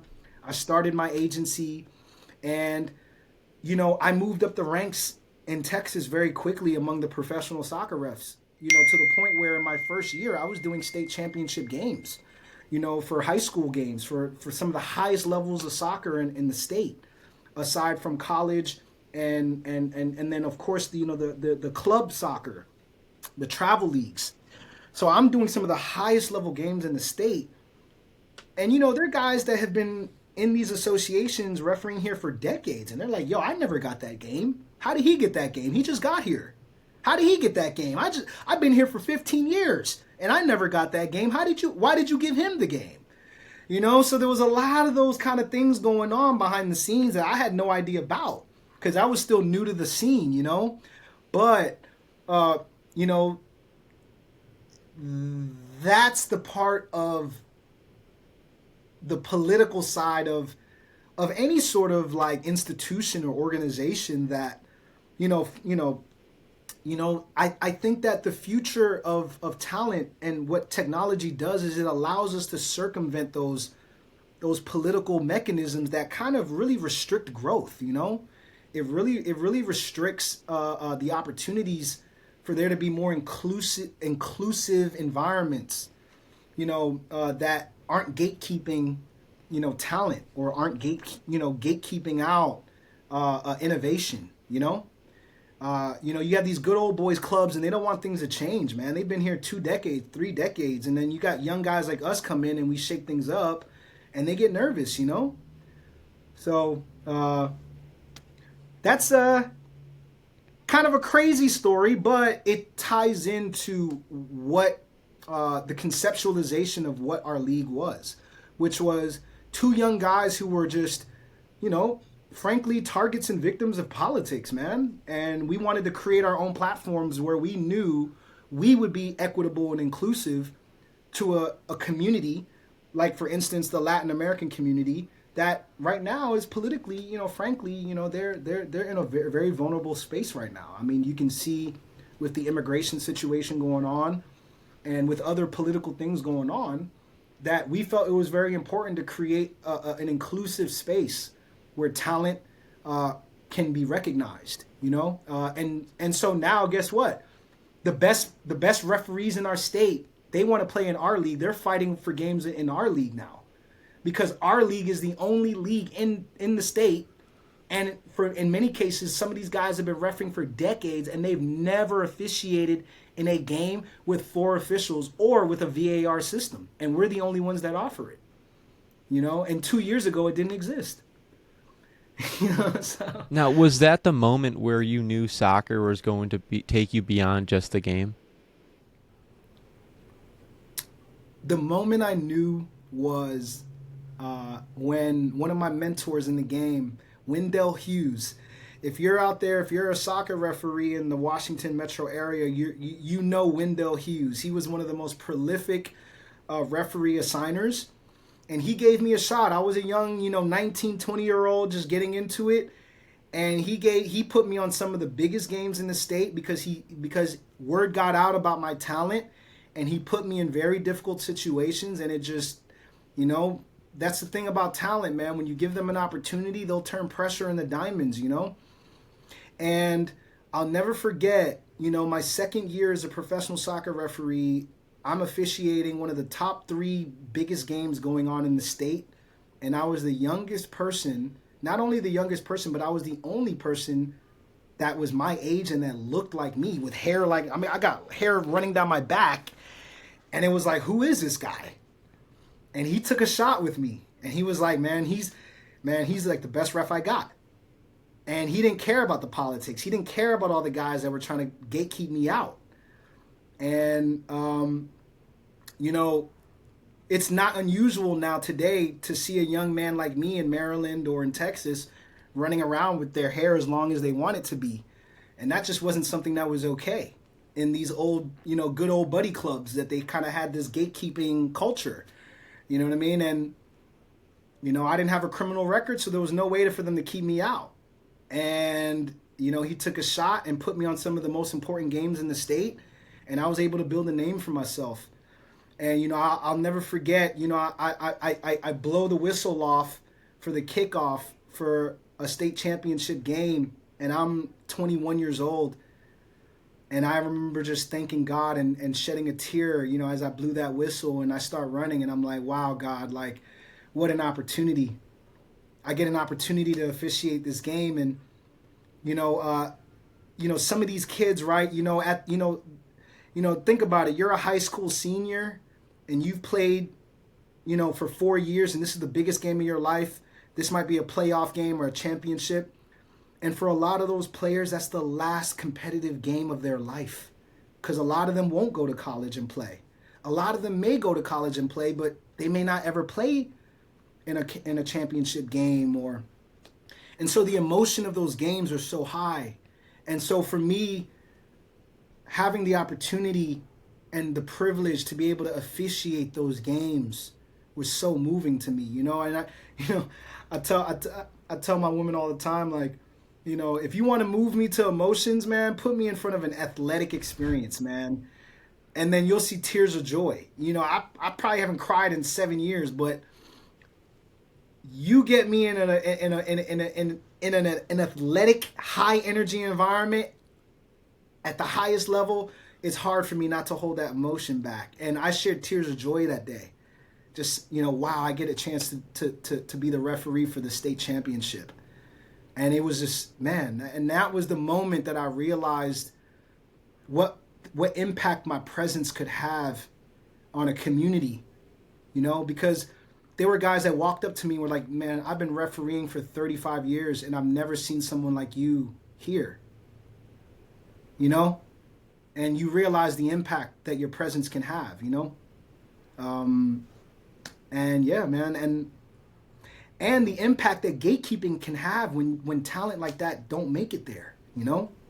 So, and not to make this like a race relations or socioeconomic conversation, but, you know, once I did a project for Morgan Stanley, and one of the guys that I was working on the project with, we were filming a TV show for them.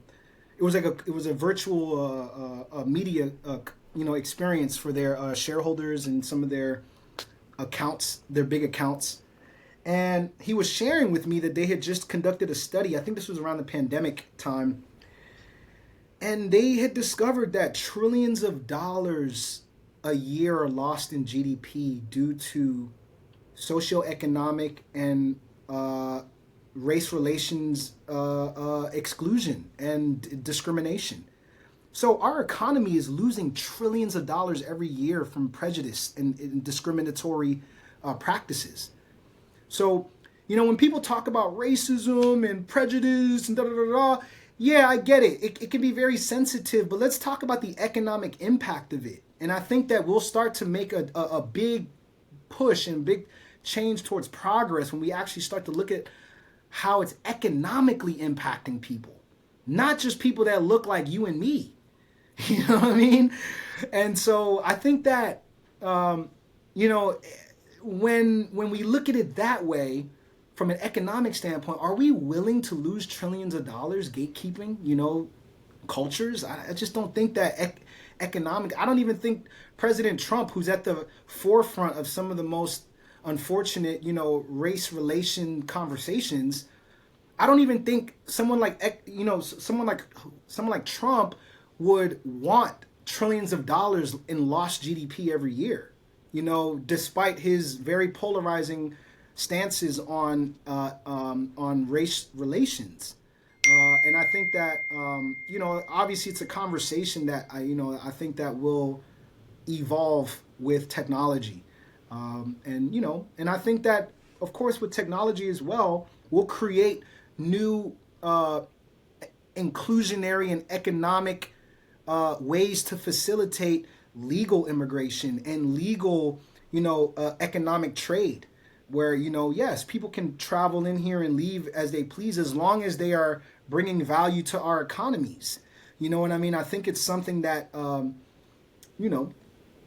I think that, creating safe spaces for economic and social equity and inclusion will just enhance our influence around the world and make sure that we're getting our economy out of the rut that we're in right now. Most people wouldn't even realize that.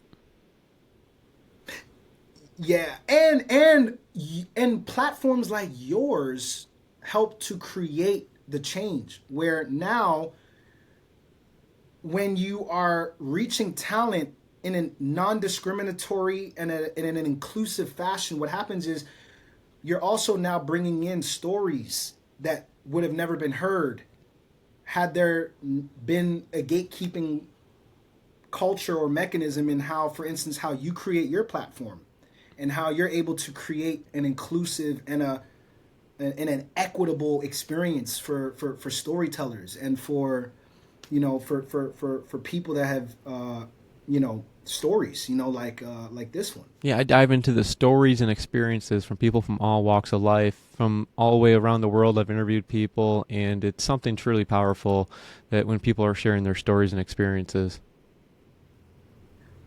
Yeah, and then you're able to share resources and knowledge that maybe somebody in a part of the world they would have never known or heard about had you not had a certain kind of person have access to your platform.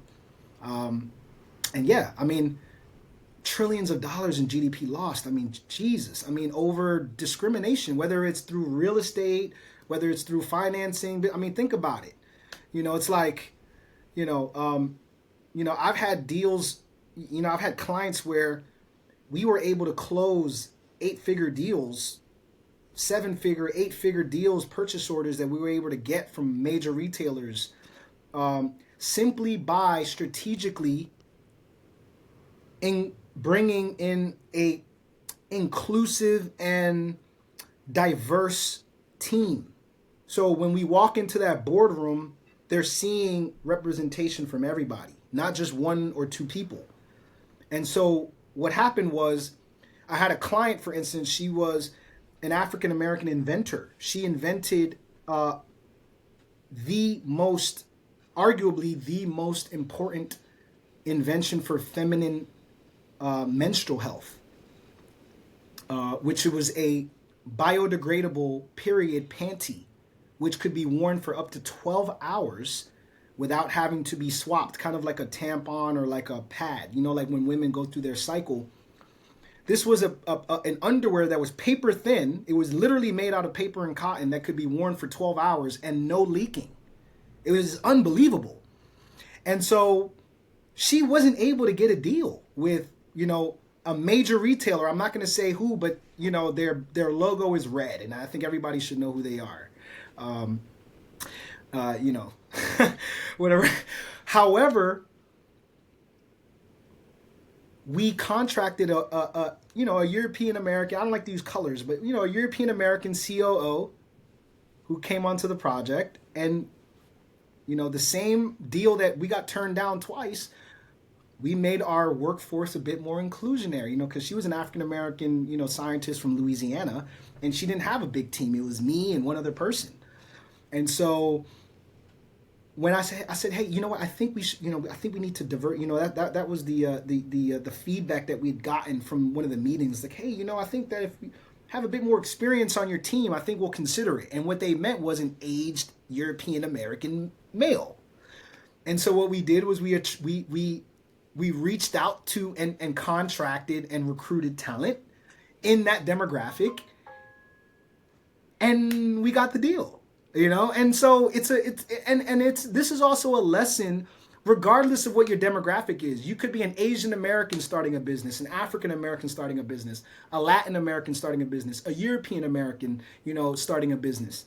And consider the fact that regardless of what demographic you're a part of, if your team and if your association or your group has a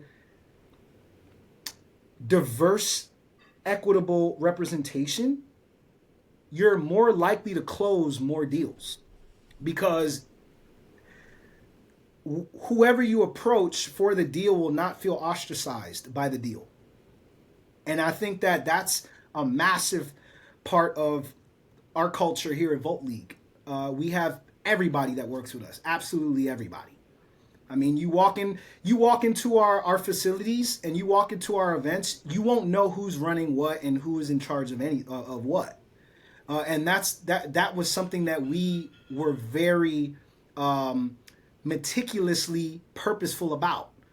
We didn't want someone to be able to find our league and then say, oh, he's the owner or she's the owner or they're the owner or they're the shareholder or they're the shot caller, they're the whatever. And that was very important, because now we draw talent from all over the world. We have players from over 80 different countries that play in our league. All backgrounds, and nobody feels excluded or gatekeeped. And I believe that was why we were able to create a league that scaled in 2 years of what it normally takes 2-3 decades for leagues to achieve. You know? Yeah, I mean, you are the definition of not giving up. I mean, you went from being on the field to becoming a sports executive. What I will say is, regardless of what lane you're in, it's always important for you to understand what the market wants. So let's say you're a dentist, right? I'm a dentist, yes. However, the market rewards dentists that are accessible to the market. I could be the most talented dentist in my city, but if nobody knows that I exist, if no one hears me talk, if no one hears the experience come out of my mouth, they don't hear stories about why I'm one of the best dentists, then how will they find me? And ultimately, that's what I realized was that, yes, I love the game. I have a very high IQ of the game. I have the pedigree. I have the portfolio to make an impact, to be an executive. However, no one is going to know about this league unless I start to merge that experience with what the market is rewarding, which is exposure, which is attention. And so so whatever you are out there, you could be a lawyer, doctor, nurse, engineer, artist, writer, author, podcast founder. But regardless of what you do, you are a media company first. And always remember that. Because your marketing, your projection out to the world comes first before whatever it is you are. You could be the greatest lawyer in America, but guess what? If you don't get a camera like this in front of you to tell your story, or to get a testimonial from somebody whose life you changed because of your knowledge and your expertise, then you don't exist in this world anymore. And so I want you guys out there to know, talent, men and women, regardless of who you are a media company first, because that's the only way that the world will find you today, you know, because everybody has a screen now. You don't have an excuse. You know, and man, Matthew, I mean, look, you're a living, breathing example of never giving up. I mean, look at how consistent you've been with your podcast, you know? So, yeah, I mean, you're a media company. Yeah, you have a podcast, but that's what you really are. 100%. You know, every day is Friday for me. I live up. It's a saying that's new beginnings. It's a journey, and it's what it's all about. You have to share your journey throughout it. You mean, I talked to someone today, and they were telling me that, you know, you're just putting this in the archives. You know, you can look at this, you know, 50 years from now, because I want to do this for decades. You know, I'm going to look back and see how much I improved. You know, it's all about the journey, not the destination, but the personal development throughout the journey. I mean, I want to be the next Joe Rogan, you know. It's just like you keep on growing, and then, you know, my community will be behind me too with along the way, and I'll grab some more people along the way, and really it's just growing, trying to get better, and you only get so many summers in a lifetime. So, I mean, go live them up. Man, exactly. I mean, think about it. On average, we only get 75. It's crazy. When you put it in that perspective, it's not a lot, you know? And I wanted to share this too because you had mentioned PlantWish as an app. So the game led me to health is because remember I brought up how it took me 3 years to realize how much running I was doing. So when I started losing so much weight, I'm like, wow, what is going on? So my wife had gotten me a one of those digital, watches at the time as a gift. And for the first time, I started tracking how much running I was doing. So I had done a big tournament one day, which was kind of standard for me. And I just looked at my watch. I couldn't believe how many miles I had done. I had done almost 40 miles that day. And I'm like, mind blown, because I'm like, this is like the Boston Marathon and I'm doing this twice a week. Like it was just unfathomable to me that I was able to do that much in a day with my body. And I'll tell you why I was able to do it. It was because my mind, I'm not a neuroscientist, but there is some aspect or some part of the brain that my mind, my body was able to tap into.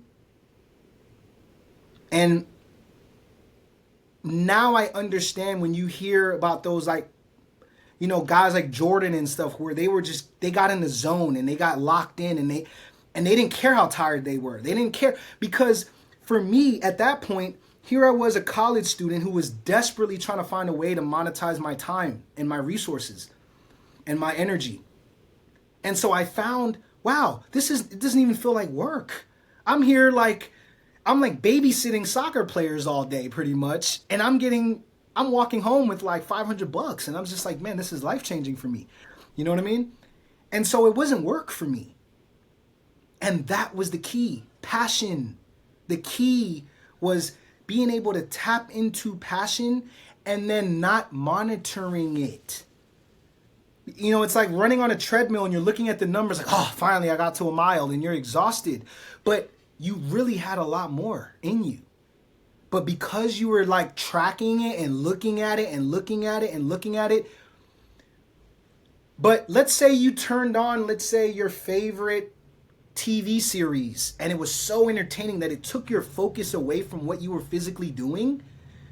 What happens is now you're 5 miles in and you don't even notice because your mind is so focused on the passion, whatever, maybe your favorite show or whatever, that now you're not actually thinking about what the body is going through. And so what I found was that because I loved the game so much and because I was being rewarded monetarily, I'd get there at 7:30 in the morning and I'd be done at 11 o'clock at night happy. Because on Monday I didn't have to go to work because I just made, $900 over the weekend. You know what I mean? And I felt great. I felt healthy. And what I realized was there's a part of the mind that if you can just merge passion with physical, with physical activity, if you can merge those two, your body will be pushed to places that you could never even imagine that you could be pushed to because you're enjoying the entire process. And it's just something about joy that just creates some kind of painkiller that it's some kind of chemical or something that our brain or our body creates because I would wake up painless, man. And then especially when I went plant-based, this is what led to PlantWish, because what I realized was when I discovered herbs, I enhanced my performance even more.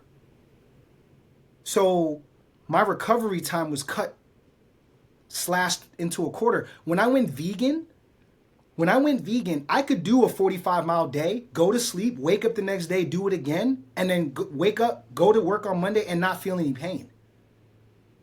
And that's when I realized the power of plants. That's when I realized how, yes, I mean, you might have a high protein diet. Let's say you live on a high protein animal diet. What happens is your body's going to build up a lot of lactic and uric acid. So that's, when you work and you exercise and then you have all that muscle tearing, a lot of that pain and a lot of the pain that you're experiencing will come from those acids present in your body. So the less of those acids you have present in your body, the faster your recovery, injuries, everything. So, I mean, I would have sprained ankles that would heal in 2 days, 3 days. It's unheard of. I mean, I had recently, I had a 200-pound cement block fall on my foot, and it completely removed my big toe nail, right? If anybody out there, if you Google how long it takes for a toenail to regrow, it takes anywhere between, for the big toe, 12 to 18 months. Mine fully regrew. Sorry, it's like 90% regrew in 3 months.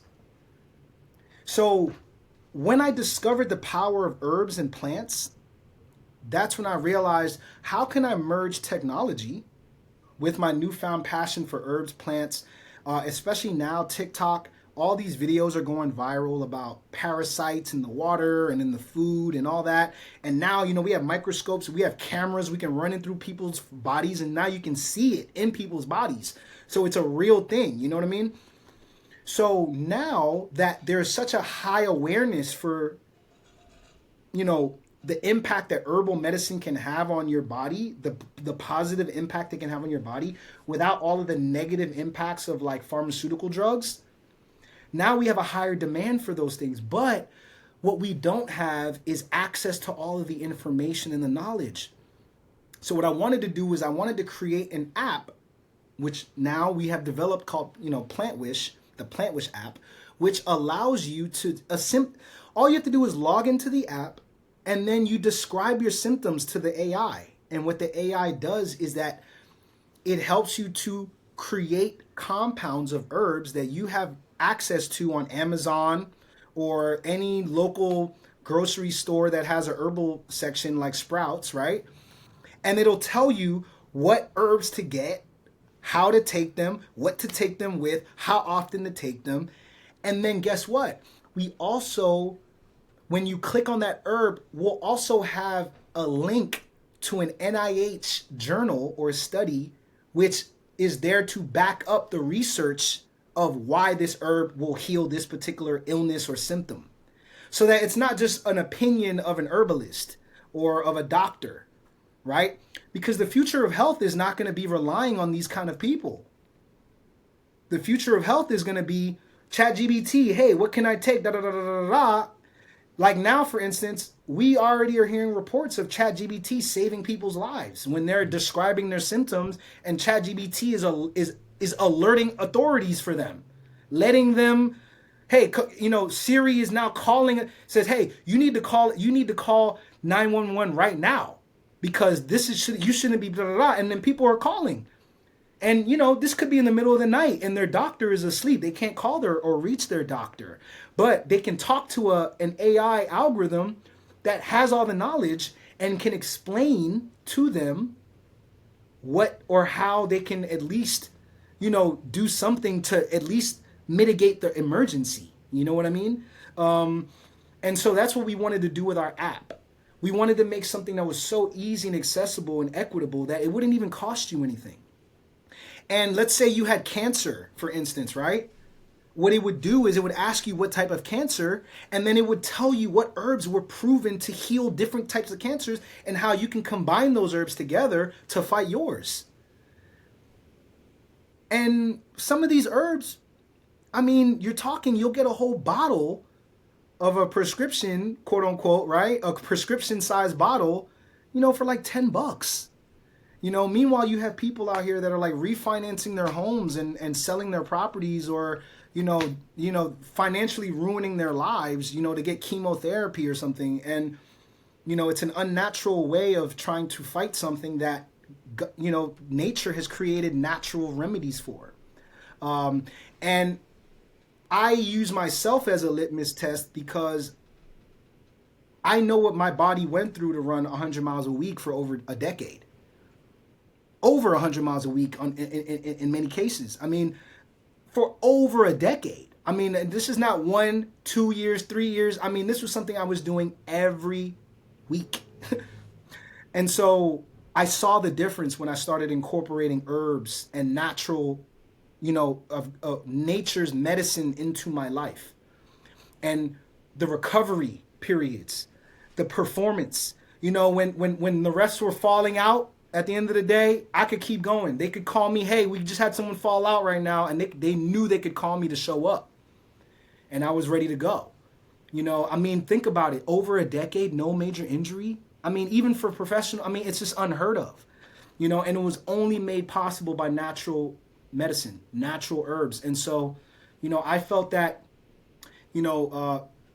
with my, in-field experience, now I'm working on my functional medicine license and certificate. That way I can actually legally begin to prescribe natural remedies without legal ramifications that could be negative or political, right? And I also have taken the archives of my grandfather, who was a prolific pathologist, and he was a prolific, what we call parasitologist. That means it's a very unique side of biology of people that study parasites. And so he was also a medical doctor who worked around the world. He worked for World Health Organization for over 45 years. And so, he just recently passed this past Christmas Day. He died, and God rest his soul. Fitzroy Joseph, Dr. Fitzroy Joseph, inspired the creation of PlantWish app, and it's dedicated to him because he dedicated the end tail of his life to understanding how nature was providing the answers to health. And he shifted away from pharmaceutical medicine towards the end of his career. And then he coached and mentored countless doctors all around the world to do the same. It says, hey, instead of you killing your patients, here, give them this. You know what I mean? And that was just unheard of in the medical field. And he shifted more towards that after he moved out of his practice and retired. He still, you have a license for life. So he was still a mentor and a resource to medical doctors all around the world who were more interested in how they could naturally heal their patients, right, without hurting them. And that's what I dedicated, the PlantWish app to, was to the prolific work that my grandfather did, and the teaching that he gave me by reversing his cancer, his prostate cancer. He had stage 4 prostate cancer, was able to reverse it using herbs naturally, and he was 80 years old when he did this. So think about that, right? Most people get cancer in their 40s, 50s, and they're dying. You know what I mean? From prostate cancer. He was in his 80s and he survived using herbs. And so, leaving behind that knowledge to me, leaving behind his writings to me, I've essentially archived them and then combined all his writings and his knowledge with several others, and we've leveraged AI to do it. So now I can take thousands and thousands and thousands of pages of research, PDFs, and then I can have AI scan them all, analyze them, and then give them prompts so that we can develop, this archive, so that when people are seeking answers, we're pulling those answers from very credible sources, and then we want to give them access to the herbs directly so that they can just click a link right there, and then you can see all the other. We have affiliate accounts with different herbal providers, including Amazon, which is available anywhere in America and Canada. And then they can just in one click order those things right there to their house. And so we want to just revolutionize the access to equitable health and equitable knowledge, for health and wellness. No, thanks for breaking that down. It helps people really get it. And most big ideas start from like a personal need or a question. Yeah, man, cancer right now is, as you know, is like one of the leading causes of death in America. And with the knowledge and the resources that we have, the access to clean water, the access to healthy food, this shouldn't be the case, man. And the reason it still is because, like Prophet Hosea in the Bible, for those that study the Bible and use that as a resource, my people die from lack of knowledge. He didn't say that people died because they were evil or because they were good or because, they simply died because they just didn't know something, And so right now, somebody out there has what they've been told is a terminal cancer, and it's not terminal. They just don't know what natural remedies are out there that are affordable. I mean, you're talking, less than $100 a month that you got to spend on some of these herbs to heal your cancer. We have, and the beautiful thing about this is that, we interviewed Dr. Artis recently at one of the most prolific, Dr. Artis he's a famous doctor out of Dallas, Texas, who went viral because he shared the research of how nicotine was linked to a lot of immune system boosting mechanisms. Nicotine is we've demonized nicotine in the West, with the smoking industry, right? But what we've discovered in recent years, and NIH studies will show and improve, the anti-cancer, antimicrobial, anti-parasitic properties in nicotine that can be found not just in tobacco at the highest concentrations, but in all plants and all vegetables. So if you're eating a watermelon or a fruit or something out there, like, chances are you're getting doses of nicotine in there that will help you fight cancer. That will help you. In some cases, there were studies that showed the reversal of autistic tendencies in people within days of putting a nicotine patch on them. And so Dr. Artis went viral during the pandemic on TikTok and on Instagram and with Reels, sharing this information. And all he was doing was sharing NIH studies. This is public knowledge and information, government research, right? All he was doing was interpreting it for laymen, for the average man out there. In layman's terms, he was turning scientific journals into just everyday conversation through a podcast just like yours.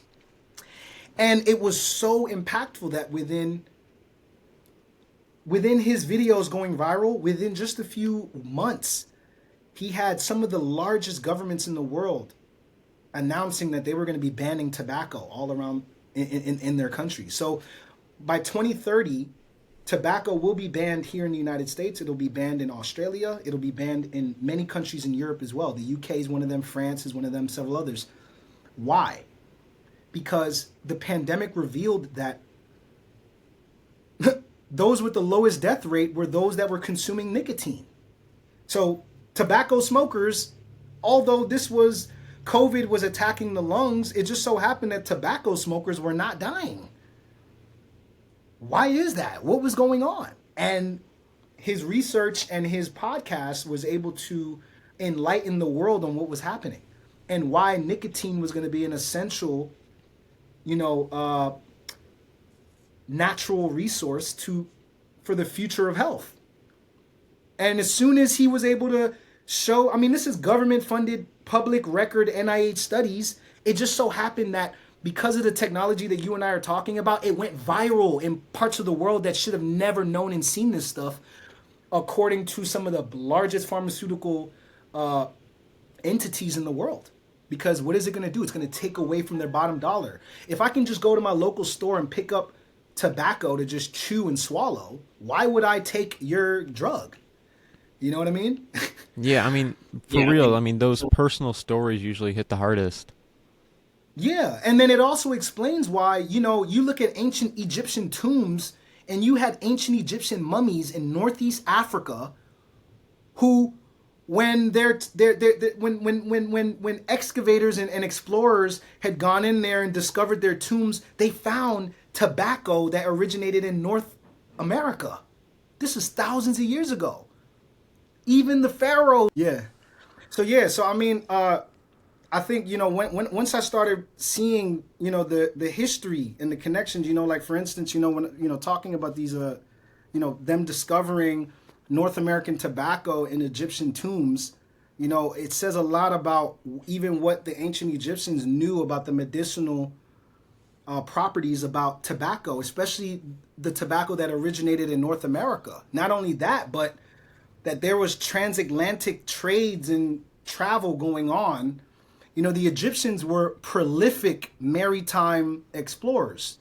So that's a part of history that, you know, I didn't dive into until I started studying and understanding the power of plants and the instrumental role that they play in our health. And you know, and just to kind of give you a background on my, you know, my health background.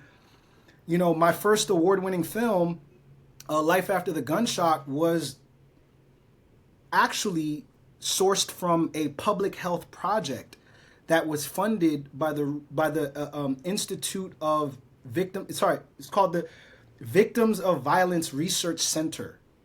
So, Center for Research Victims of Violence. What they do is they essentially compile data all around the country from victims of violence, and then they research why these phenomenons are happening in those communities. So whether it's shootings, because think about this, right? The Dickey Amendment, up until I believe a few years ago, restricted federal funding for gun violence research. So think about this, right? Let's say you work in a trauma unit in, let's say, St. Louis or Chicago or DC at the time. These were the highest trafficked trauma centers in America, meaning that they had more volume of people that came in with GSWs, gunshot wounds, or stab wounds, or they were assault wounds, meaning that they were victims of violence of some sort. This wasn't something that accidentally happened. Somebody inflicted this on you. And so this center had a $10,000 grant for digital storytelling, which I, along with my partners, Dr. Joseph Richardson and Che Bullock, who was also a violence intervention specialist that was working with Dr. Joseph Richardson, which was at that time and even till this day is one of the most prolific scholars and intellectuals. And he's one of the world leading experts in gun violence research. And at that time, he was my former professor. I had just finished taking his courses throughout my college career. He was hands down one of my favorite professors.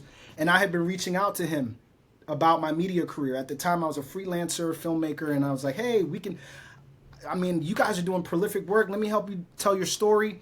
Finally, 2 years later of me being consistently reaching out to him and asking if I could help him, he finally responded. He says, hey, I got this grant from this research institution, and it's like $10,000. I was thinking we could do 10 interviews of digital storytelling and edit them and put them together. And I said, look, I'll do you one even better. Let's do 25 interviews and I'll film them all.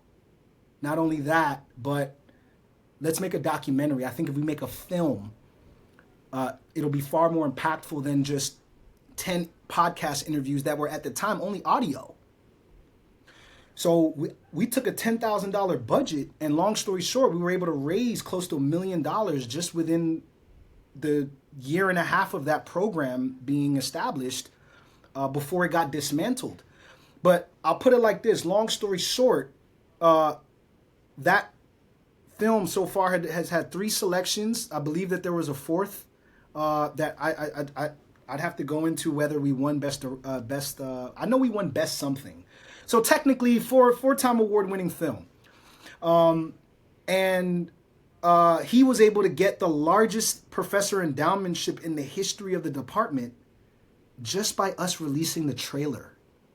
So wow. I just want to kind of quantify the impact of what a film and what media can have on a movement, on whether you're trying to raise funding for research or for a social problem that you need to solve. Film is one of the most effective ways. We had CNN, NBC, everybody was calling him for interviews at this point. Hey, this program, what are you guys doing? At this point, the DC homicide rate had dropped. You know, the effectiveness of this program was so effective that I told him, I said, we have to document this. Lowest homicide rate in decades, right? Measurable success. And, you know, policy changes in the hospital all made possible by this film. And at the time, the film wasn't even finished. We had just put out trailers and clips, and it was that impactful. You know, and so that's my background when it comes to the public health. And so what I had realized was that, you know,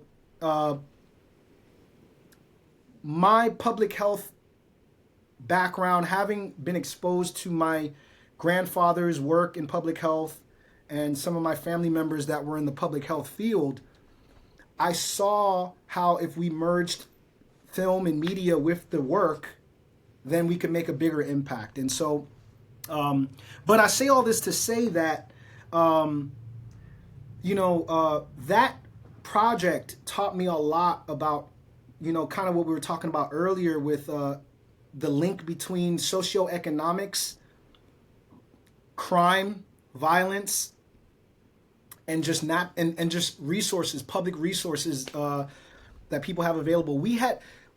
There were guys in this program who were career criminals, okay? And at the time, there was no violence intervention program in the city that was effective. You're talking about guys that were walking away from a life of crime for a $20 an hour job, man. But just there was nobody ever before in the history of that hospital that were waiting bedside when these guys woke up from a coma, that were offering them a life-changing opportunity. Like, hey, let's get you you like cars, let's get you certified as a mechanic so that you could like make a living doing that. You know what I mean? And some of these guys, you know, they were in their 20s and they'd never paid taxes. They'd never had a job. They didn't know their social security number. They'd never had a driver's license. All they'd owned was an unregistered firearm. Let me ask you this. How did your award-winning film, Life After the Gunshot, actually help fight gun violence? So here's how. So the film was instrumental in raising the funding for the research because, as I stated before, the Dickey Amendment had federal, how do I put it? It banned the federal government from being able to fund gun violence research. So think about it. You're a gun violence intervention specialist, right? And can you imagine that although your work is going to be instrumental in lowering gun violence in your state or in your city, you could not get access to federal funding to research that or provide a solution for that. So you had to find that money from somewhere else. And frankly, I don't think that there are any better mechanisms today to raise money than media, than film. Being able to tell the story as it is, and there is no barrier to entry between you and an investor or a funder or a donor, because all it takes is them getting an email with a link to your trailer movie, and then they can click it and say, oh, wow, I can target everybody that is a fundraiser in the city, and I can send them my trailer, and all I need is one person to say yes. And so that's the power of having a media asset, what we call a marketing asset in the marketing industry. The reason we call it a marketing asset, such as this podcast, is because you only have to film it once. You only have to put it together right one time. And it's going to generate revenue or opportunities for as long as it's available, you know? And so the way the film impacted policy in the hospital was that for the first time in history, we're seeing surgeons talking about their trauma of operating on a 15-year-old child with gun holes in them. Yeah. And, you know, I mean, I'll be honest. I mean, Dr. Mathers, I mean, some of these guys could train combat surgeons. And what I mean by that is they have so much experience just working out of the University of Maryland Trauma Unit. I mean, you know, just working out of that hospital, they had more experience than combat veterans in Iraq when it came to how to, how to surgically save somebody's life. Because every day, 5 to 7 guys were coming in with these holes in them, man. Yeah, I mean, those real life moments usually hit a little bit harder than just numbers and some stats. Absolutely, absolutely. And so viscerally capturing these testimonies of the survivors, of the lawyers that were representing them in their cases, of the judges. We had the first African-American federal judge in the history of Maryland on our film, and he opened up our film, Judge Williams. So you have all these key instrumental stories being played, and then for the first time in the history of the hospital, they give all surgeons in the hospital a self-care day. Never existed before, which meant that one day out of the month, a surgeon could put in a self-care day request, and he didn't have to explain, or she didn't have to explain why they didn't want to come to work. Just to be able to gather their thoughts or put themselves together, or just, handle what had happened the day before or the day before that. Yeah, some heavy moments. Absolutely, absolutely. And so, and then you had people that became supporters of a cause that they never understood or knew about. They didn't know that gun violence was this bad because they just didn't know. Or they didn't know who or why the people that were responsible for the gun violence were actually in those situations in the first place. They were there because they had a felony since they were 14 years old or 15 years old, because they were in a car with a friend who had a gun, and then they all got felonies. And so now he's 25 and he still can't get a job. Like, how is he supposed to feed his family? How is he supposed to take care of himself? Yeah, I mean, of course, he's gonna resort to, unethical or unconventional ways to get money. yeah, I mean, And unfortunately, a lot of these ways have a major risk of violence that come with them. And so these were not bad people that were getting shot or shooting at people. These were desperate people. These were people who were in fear of their life. A lot of these guys would catch gun charges, and it wasn't because they were criminals. They were afraid for their life because maybe their best friend had just gotten murdered, and now they hear that because that's your best friend, you're a target too. We had a lot of people coming in who had nothing to do with what they got shot for. They were just standing next to the person that was involved, or they were related to the person that was involved, and because they couldn't find them, you were the next best thing. So these stories were never being told. No one ever heard about the trauma of a surgeon. This stuff is unheard of. No one ever heard of the trauma of the lawyer or the judge proceeding over the case. So this stuff was unheard of. And again, that's the power of film, because you're able to tell a story that may have never been told before. And because of that, you're creating an opportunity to make changes that have never been made before. Now, do you remember a moment when you first realized the film was making a real impact? Yes. And it was the day that we had our original premiere. The day that we had our original premiere, one of the youngest members of the gun violence intervention program, he was a young man that had been violently injured with a gunshot wound and survived. He was a guy who was in the streets. He was a hustler. He was somebody who was considered a leader, a young leader in his community. And when he got violently injured, he realized the opportunity at hand when it was presented to him was, hey, look, we know you're not a bad kid. You're just in a bad situation. We know you weren't raised, or you were not born to sell cocaine. We know that you're a 19-year-old kid who's selling cocaine because they haven't been offered other opportunities. And so, here he is violently injured, and instead of the police interrogating him at the bedside, you have a world-renowned, gun violence researcher and professor, and then you have what we call a credible messenger, which is someone who had a prolific history in the streets, but had turned their lives around and were now dedicating their lives to using their connections in the streets to prevent murders. So sometimes what would happen is, let's say for instance, this guy, he's a money man, he gets violently injured, okay? What you now have is you have a street full of guys out there who are either going to be proving that they had nothing to do with it, or they're going to be trying to seek retaliation because this is someone they do business with. So you could have 4 or 5 or 10 more people coming in within the next couple days because of this incident, if there isn't an intervention.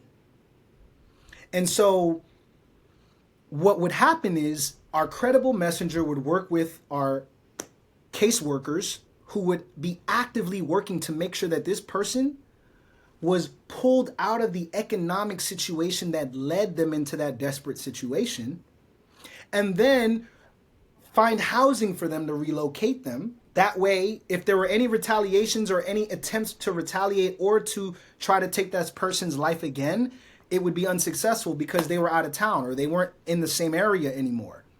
So all they needed was instrumental pieces, and then the final piece was adding the mental health counselor, clinical psychologist that would be working with them as personal therapists to help them overcome their PTSD, their trauma, and all of the things that they were experiencing. That way you can completely rehabilitate this person into a active and positive member of society. And so this program was the data, the research was showing that this strategy was effectively working. Now, did anything unexpected happen from filming? Yeah. And I'm going to get to it. So as we're filming this documentary, we're putting together pieces of it, putting them in the trailers, putting them clips, and then we're releasing clips. We're releasing trailers, we're releasing clips, right? And so now we've put together the first cut of the film. Now we have a premiere date set. We're all getting ready on the day of the premiere. We're all getting ready to to go to the movie theater to showcase the film. And then on the news, the young man that I'm talking about, who was at the time the youngest member out of the 116 men that were violently injured and joined the program to rehabilitate themselves in their lives, he was the youngest one, 19 years old. We had gotten him into college, community college as a full-time, we got him into community college, and he had a full-time job in construction. So we effectively got him out while we were in. So, and mind you, we had also had another, one of the young men that had been placed into the program, and then the services that were rendered to him. One of them was job placement into a construction job.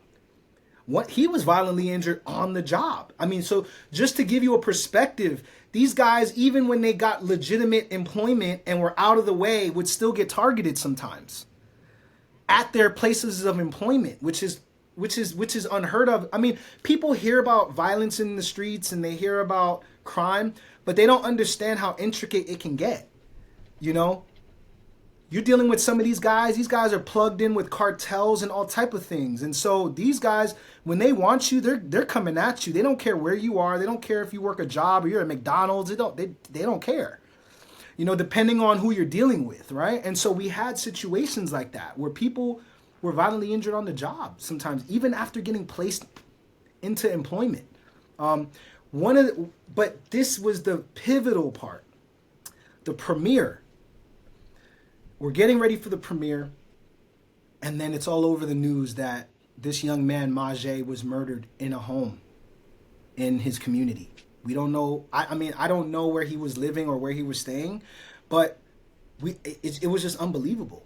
And so not only did we have to cancel the premiere, but then we had to re-edit the entire film because now his story was instrumental in in this, and that was when we started realizing because it's like we didn't know if it was a political thing, if just maybe one of his enemies caught up to him, but what are the odds that it was on the day of the premiere of our film? And so for us, we all kind of took that as a message, man. It was like, oh my gosh, like this is like, wow. Obviously somebody doesn't want this story and these stories to get out there. And so we kind of had to repivot how we were moving, and I relocated. A lot of members, a lot of people stepped out of the program because it was just like, it's like when you don't know where it came from, it gets spooky, but that was one of the pivotal moments, man, when I realized the impact that this film could have, that it was so impactful that someone wanted to silence that young man. No, and they didn't want his story. And because I'll put it like this, the neighborhood he was from, if they got a chance to see that movie, you would have virtually an entire neighborhood that would no longer be useful to drug traffickers. You see what I mean? Now, where can the listeners go find and watch this movie or the film? It's available for free on YouTube.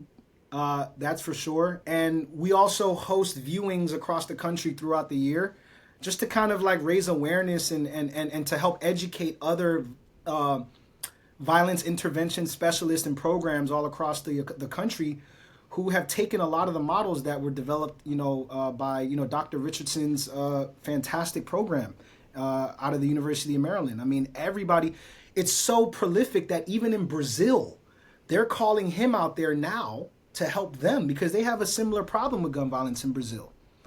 And you also have the largest African American demographic of people outside of Africa in the Western Hemisphere in Brazil. So what I mean by that is Brazil is still considered the Americas, but they are of African descent. But you have the largest population of African Americans in the Western Hemisphere in Brazil. And it just so happens that a lot of the social problems that we see here that have kind of been created by a bunch of different unfortunate, cultural and socioeconomic mechanisms, unfortunately, we see them there as well. And so now Dr. Richardson's prolific work is helping, researchers and policymakers out there redefine and reestablish how they approach gun violence. And so, but that film is the reason I say that marketing assets are so important is because you only have to make that film once to make an impact forever, Now, what was your biggest takeaway from the film, and what can we do to stop gun violence? Hang on one second. Those earpieces are still trying to connect.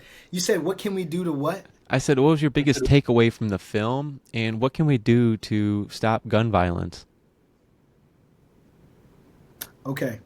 So this may be controversial because I actually do support your right to protect yourself. I do believe that it's an inherent right in America. It's something that I'm proud and I'm glad that we all have.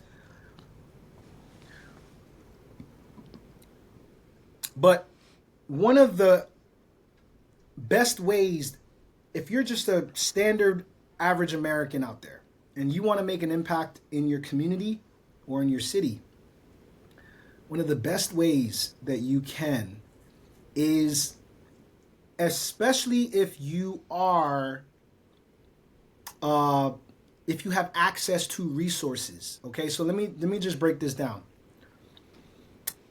People throw out words like racist very frivolously, like, oh, they're a racist, you're a racist.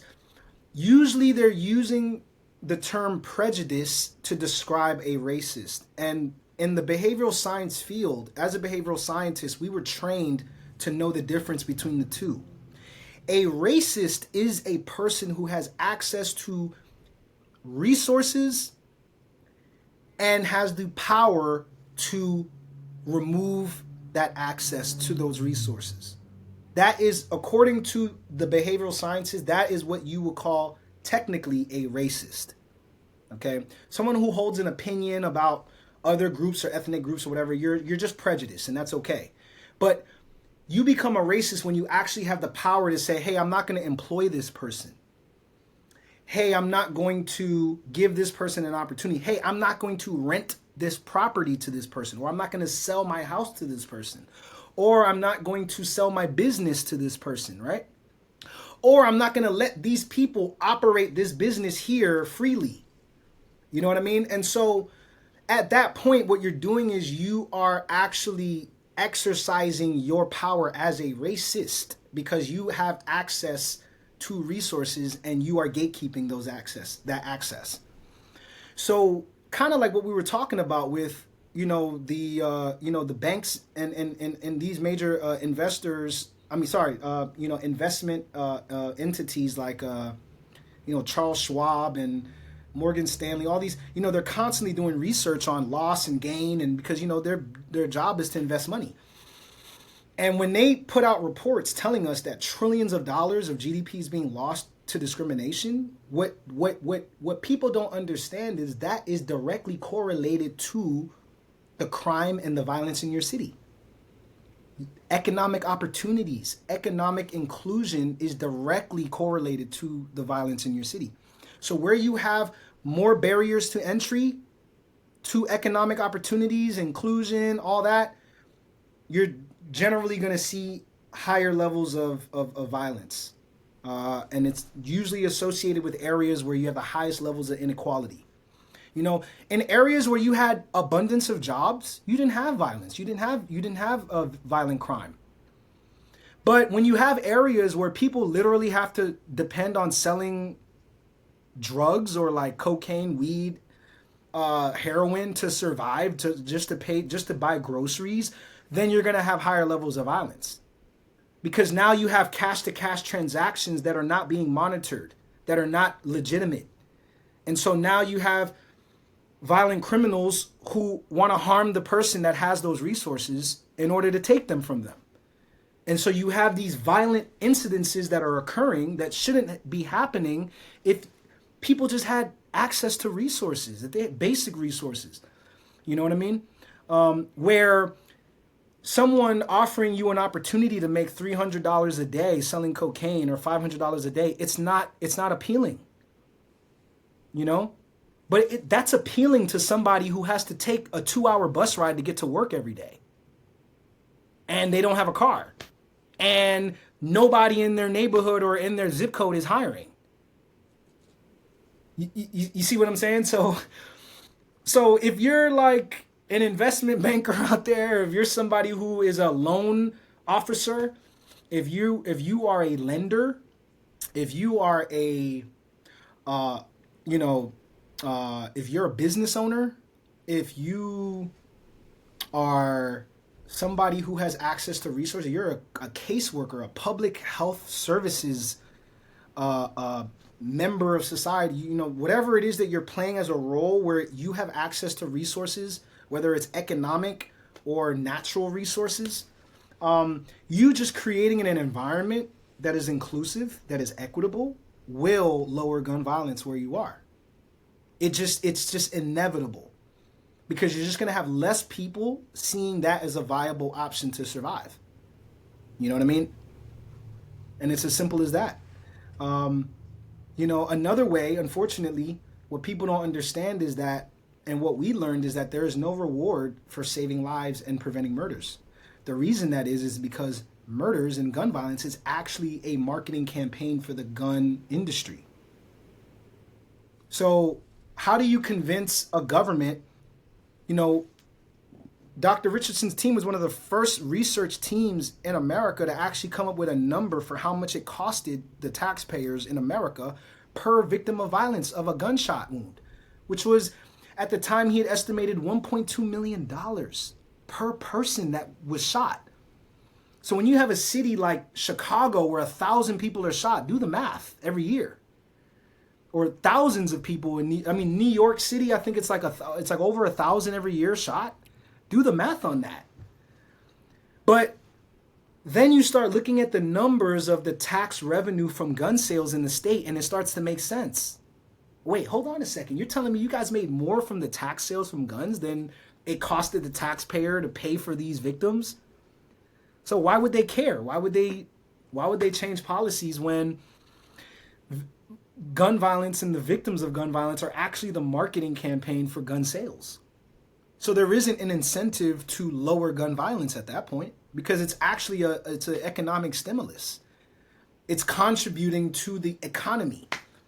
And it's unfortunate, you know? And then, of course, you have federal prisons that make people like you and I, who have, let's say we have some money to invest, we can literally go on the stock exchange and invest in these companies that are building federal prisons. So now, guess what? They're incentivized to make sure that each of those beds are filled with somebody. Because now, guess what? Our money grows because we invested in that company for every person that gets housed in one of those facilities, unfortunately. You know what I mean? So that's number two. What industries are you investing in? And are you investing in federal prisons? Are you investing in companies that are investing in those prisons? Are you working for a company that's investing in those things? Because ultimately you're indirectly funding gun violence, unfortunately, you know, and there are very few researchers that have made that connection, which is why I believe that the Dickey Amendment was even written up by Congress in the first place, which banned anybody in Congress with federal funds in any state in America to fund gun violence research in their state with their money. Why did they do that? You know, even the CDC could not get funding from the federal government to research gun violence up until recently when they overturned the Dickey Amendment. But it's only recently, you know? So yeah, I know that was long-winded, but I'm sure that, you know, anybody that, you're probably not going to hear too many people. The only reason I was exposed to this information is because I was instrumentally working with these people very closely for years, you know? Yeah. I mean, that's a powerful way to look at it. I mean, it really shifts my mindset on it. Yeah, absolutely. You know, when you turn on the news and you see, you know, these victims, or, oh yeah, 2 people were shot today and down, or, you know, like when you turn on the news on July 4th and they're like 89 people were shot over the weekend in Chicago over, what that is you don't have a violence intervention team in the hospital actively intervening on the retaliations. And so what happens is when you don't have those kind of programs in your city, or if you're in your city and you are passionate about gun violence, now that the Dickey Amendment has been reversed, you can start applying for federal funding to get some funding to help. If you, in wherever you are in America, if you know that you have a solution to gun violence where you are, now you have access to federal funding. But you couldn't before, which was why we had to use the film, you know, to kind of raise awareness and to raise awareness to bring in resources so that we could, you know, because at that time we didn't have access to federal funding. Yeah, it's crazy how small things, just like your film, can make such a big difference. Absolutely, absolutely. And helping experts now have an informed decision to make, because you can't expect your local senator to make a decision on this stuff when they just don't know, man. They're regular people, man. They just don't know. And when you don't have films like this, or when you don't have teams like the one that Dr. Richardson put together, your leadership don't know what's going on. Yeah, I mean, you turned a $10,000 budget into raising over $1 million. I mean, that's really remarkable. Yeah, I mean, and again, you know, here's the power of networks, because here's the thing. Him being a prolific researcher at the university, most of that funding we were able to raise just within the institution. You see what I mean? Because now what happens? We create the trailer. Now all you have to do is blast email to everybody that's getting funding, and now everybody can say, "Hey, here's 100,000, here's 50,000, here's 20,000, here's," because now they know about it. But that's why it's so instrumental having access to networks that value research. You know, like for instance, University of Maryland at that time was a research institution. So even just within the networks of that research institution, being able to share that marketing asset was able to raise awareness for the project. So it made it easier for those that were managing budgets to be able to allocate funds there. You see what I'm saying? Because now they know where the money's going. And, you know, having something as tangible as a film helps people to build trust and understanding as to what is actually happening. Because prior to that, he had an office in the basement in this building. And if it wasn't for media or marketing or content, no one would have known what was happening, you know? Or very few people. Let me not say nobody, but the people that should know wouldn't know. You know what I mean? Yeah, what was it like winning awards for this documentary? Okay, so I had just moved to Houston when we had received our first selection and award, and I'm driving in traffic, and I turn on the radio on NPR, and I hear my partners, Dr. Richardson and Che Bullock, on NPR being interviewed on Here and Now, or one of my favorite shows on NPR at the time. And, you know, growing up as a child, you know, my father, anytime we were in the car riding, he always had NPR playing. And it was just kind of our way of staying informed as, you know, as people. And so, and, you know, my mother being in mass media, you know, 4 decades of her career, you know, she just retired this year. So, you know, Mom, if you see this, you know, I appreciate you for your inspiration. But, you know, that was a full circle moment for me, you know, hearing your film and being interviewed on a national platform. And I had no idea about it because, you know, like, I'm across the country now. So, you know, we're not talking every day like how when we were working together, you know what I mean? But to just to catch my movie being talked about on NPR, and then hearing, you know, my partners on there talking about the film, and man, that was really the moment there. You know, I had been interviewed before about the film, but that was just the moment where it really hit me. Like, wow, I'm literally just driving my car and I hear my movie being talked about on the radio, and I'm across the country. I mean, I shed tears right there in that moment. Tears of joy, pure joy, man, because of the impact that, you know, just a handful of people could have, man. I mean, it's just, you don't need a lot of people today, especially with the technology that we're talking about.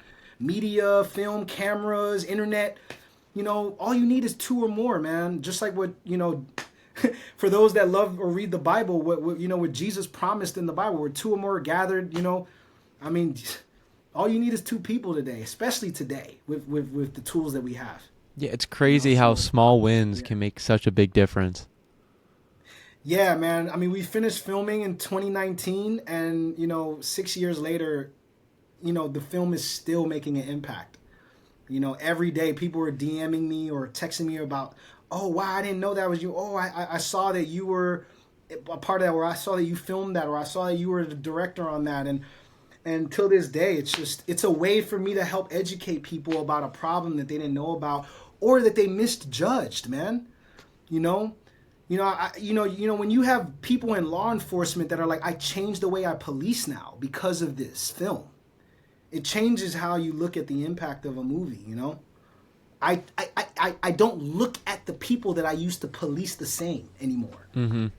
And imagine the impact that could have. That could have been someone that you would have shot because you thought they were a threat, and instead you had a conversation and you diffused or de-escalated a situation because you look at them different. You know, when they're talking, you hear them different. Because now you're looking at this as a scared kid who just didn't have a choice, man. They don't want to be here doing this, you know? Now, I want to dive into a personal story of yours. When you were 7 years old, can you unpack the story about when you were getting bullied as a kid? Okay, so I just want to clarify for the record, this was my first, and I would argue it was one of my only instances of bullying. I was not a bullied child. However, this is why this story is so important. Because what I was a child that was unfamiliar to where I was, and I was unfamiliar to the people that were familiar with that place. And I want to put it that way because what happened was this was the neighborhood school. So you know how sometimes you have a school in your neighborhood, but maybe you were redistricted to another school?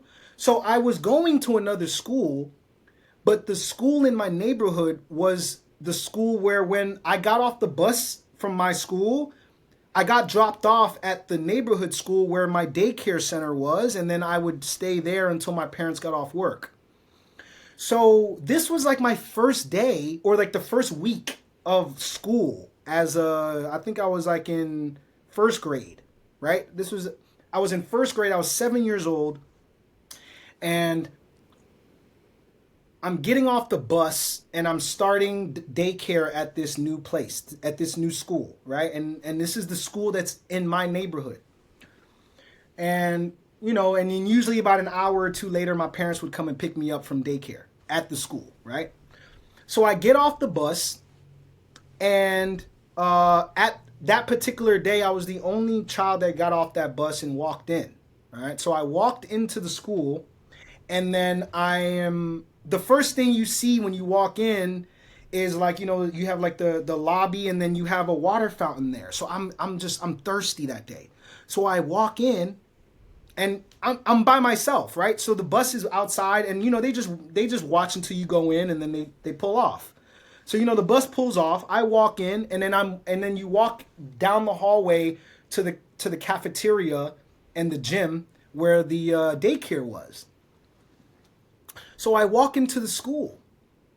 It's my first time in the school, and I'm looking around, and I'm like, okay, and I see the water fountain. So I go straight to the water fountain, and then I see the sign for where the daycare is in the gym. So I stop to go drink water first before I walk back. And so as I'm drinking water, I have somebody pinch me on the side. So she pinches me, and it's a girl, but she's older than me, So I'm like in first grade. She might be like in, I think, maybe fourth or fifth grade. So she pinches me very painfully, and I'm like, because I'm drinking, like when you're drinking on a water fountain, you're not really like, you can't really observe your surroundings. So I'm drinking, and then I get this pinch, and it's kind of like, I have little siblings, so we play together. So I'm thinking, wait, who knows me? I don't know anybody here, so who knows me enough to pinch me? So I'm very shocked, I'm like, whoa. I was like, why you pinch me? And she's like, black kids are not allowed to drink there. Like, you have to go to the back. And I'm like, what? And I'm like 7. So I'm like, I'm still drinking. I go back, I drink some more, but I'm like shocked. I'm like still trying to process what has just happened. So when I go back to get some more, because I'm not done, she pushes me off of it. So I'm like, oh, whoa, you're serious? Like, what? And mind you, I'm 7. I don't even understand black. I'm like, I'm a child. I'm like, what is going on, And she's like dead serious. She's like, no, you're not allowed to drink there. And I'm like, what's happening here, And I go to the back, and I'm just like quiet, and then I go to, to the daycare, and they welcome me. They're like, oh, hi, okay, we were, because, they were expecting me, and what's your name and all that. So I'm still kind of in shock, I'm like in shock, because I'm like, I've never experienced this before, and I'm like, what is going on? So the young lady, Miss Carolina, I'll never forget, Miss Carolina was a young Latin American chick, that was leading this daycare, and anybody in Silver Spring or in Hillendale that grew up there and went to Horizon Daycare, it was founded by an African American gentleman, and he was very inclusive in his, the people that worked for him. And, at the time, the Washington metro area had one of the largest African American communities in America, and the most affluent African American community in America. So, it wasn't really unusual for, African American, I didn't grow up in an environment where we weren't in diverse or around diverse people, but my neighborhood was predominantly European American, white. I don't like to use colors, you know what I mean? But my parents, they were middle class, and we lived in a middle class neighborhood. However, historically, obviously that school was a segregated school. It was a school where only the kids in that neighborhood went to, and nobody that looked like me lived in that neighborhood historically. So even though we were in one of the most uniquely diverse parts of America, you still had little pockets, here and there of, places where there wasn't a lot of inclusion. But this particular area was not necessarily one of those places. So it was very unusual.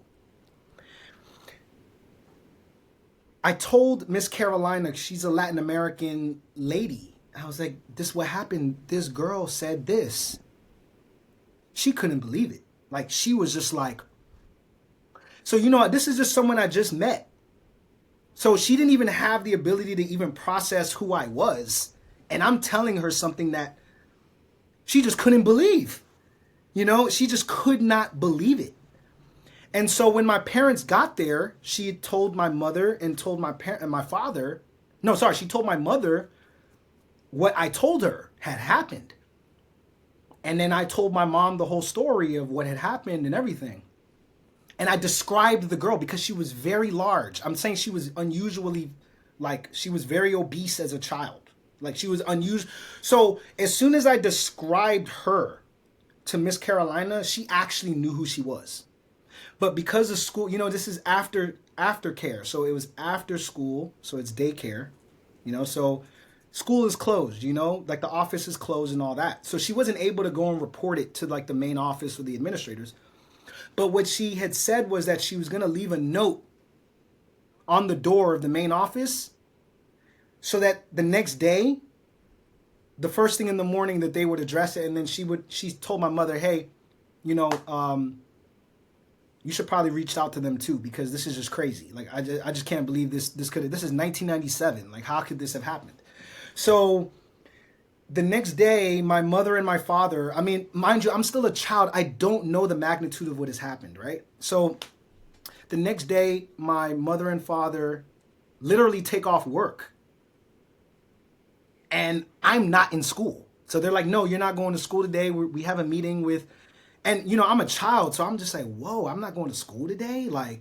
Yeah, we're going to go back and talk to the people at the office about what happened yesterday.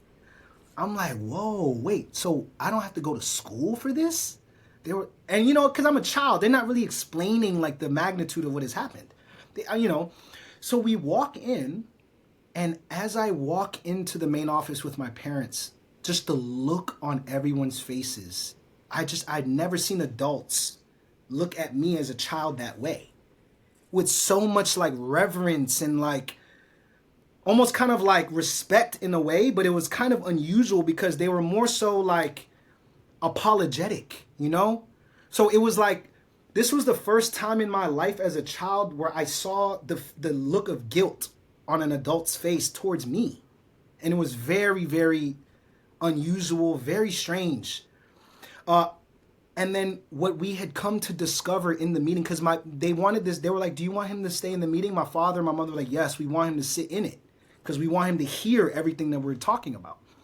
Which, again, I accredit my parents, man, just having that emotional intelligence to handle it that way. And so as the discussion unfolded, what we had discovered was that little girl was actually the head secretary's daughter. And that was the first lady that I saw walking in, and I couldn't be, because she wouldn't look at my face directly.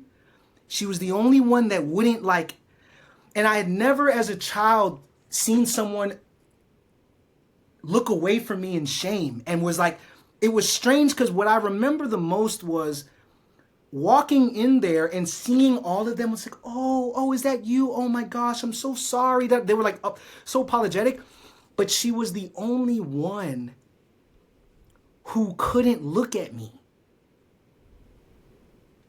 And as a child, I just remember Like I was like going out of my way to look at her as I was walking by the desk, and I could just, I had the sense that she was purposefully not.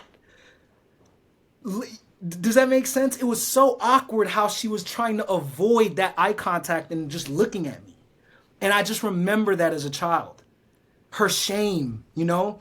And I didn't know who she was or how she was involved until the principal was explaining to us that it was her daughter. Wow. And you can imagine how awkward it was for her and everybody, and how one of the administrators had said that she wanted to go to media, but she didn't want to go to media without my parents' permission, because she felt like this is something, but she didn't tell us this in front of the principal. She told us like outside. She says, look, I want to go to media. I want to, and my mom was like, hey, I'm in media. I'm in global media too. However, I don't want my son to be famous because of this. I don't want the whole, because think about it. This is 1997. So if you made it on TV, on the news, or you made a national story, like you could be a target for hate crimes. You could be a target for hate mail, all type of stuff.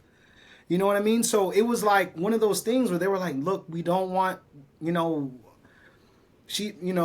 they're full-time employees. She's a government employee. My father was an accountant for, PricewaterhouseCoopers at the time. They just didn't want that attention, But that moment, I feel like God or the universe or whatever you want to call it, just I developed an unusual awareness for social injustice and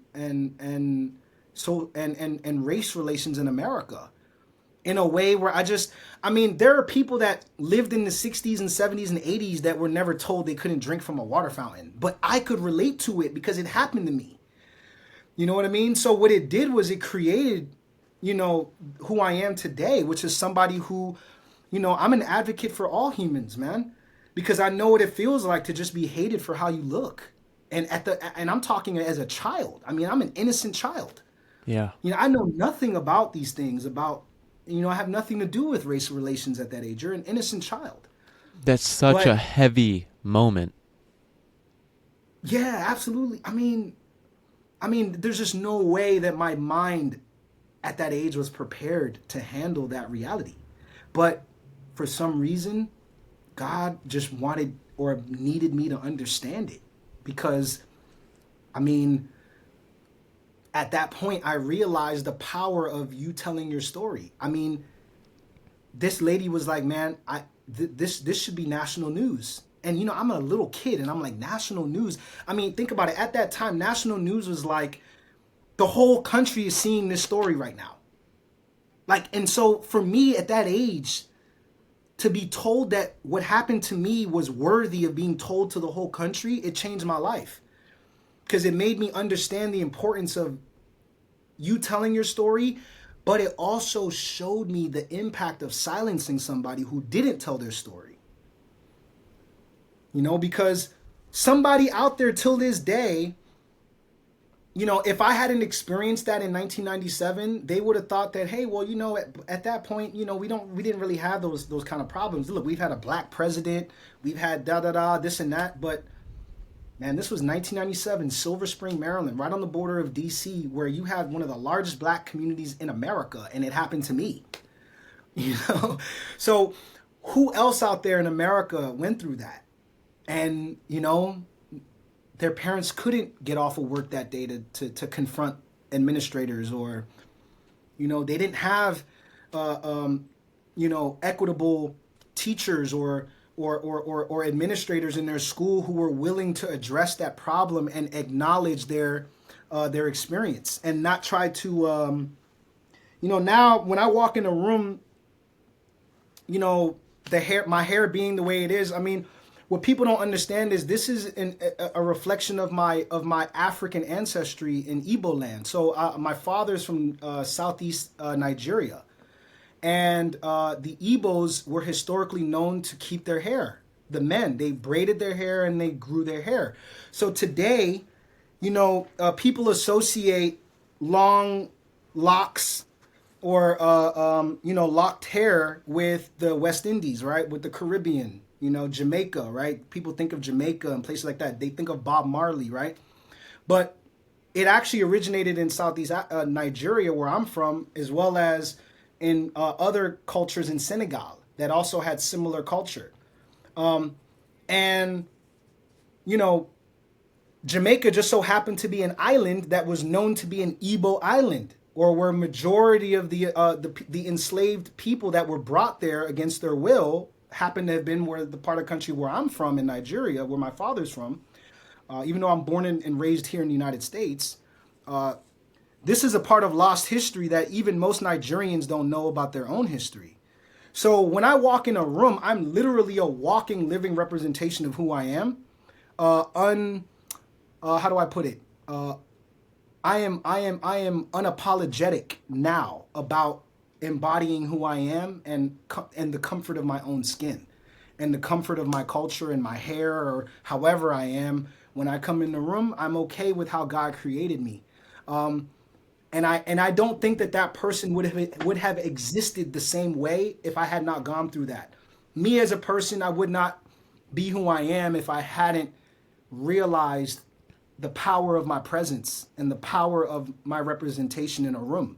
So much so that it drove somebody to a level of hate where a child could say something like that to another child and have no idea why they said it, except for the fact that her mother, who was the secretary of the school, had told her that when she went to the same elementary school as a child, black kids were not allowed to drink from that water fountain. But simply because she shared that knowledge, now I don't know how she shared that history with her daughter, but she shared it with her in a way where it inspired her daughter to exercise it. And so it shows the importance of how we share history, how we share our stories. Because according to the administrator, the mother had simply shared the history with her daughter as like a matter of fact. Like, oh, at one point in time, black kids weren't allowed to drink there.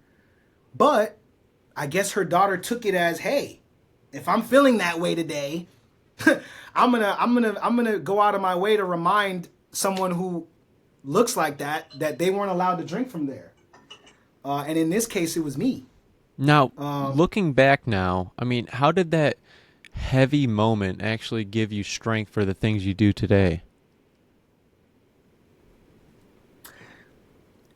I saw how that girl was also an innocent child, because like I said, come to find out, eventually her mom was no longer the secretary at that school.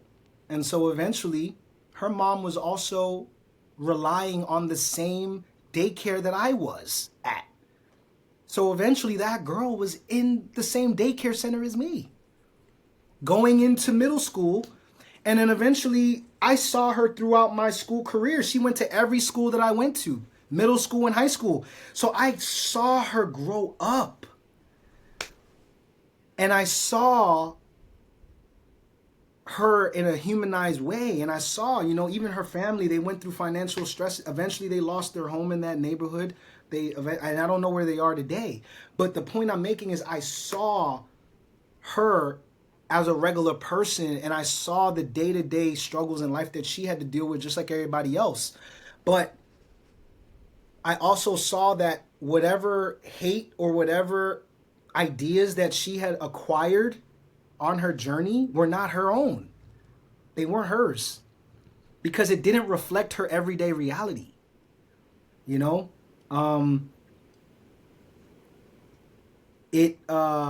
And what it did was it reminded me of, and I'll put it like this, as of another way it impacted me was that it reminded me of the importance as a parent to instill knowledge, history, information, perspective into your children.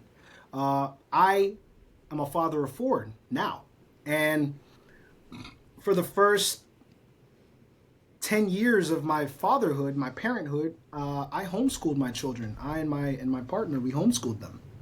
So, my oldest is 11 now. He was the first student in his school in Houston to actually skip a grade in 2 decades.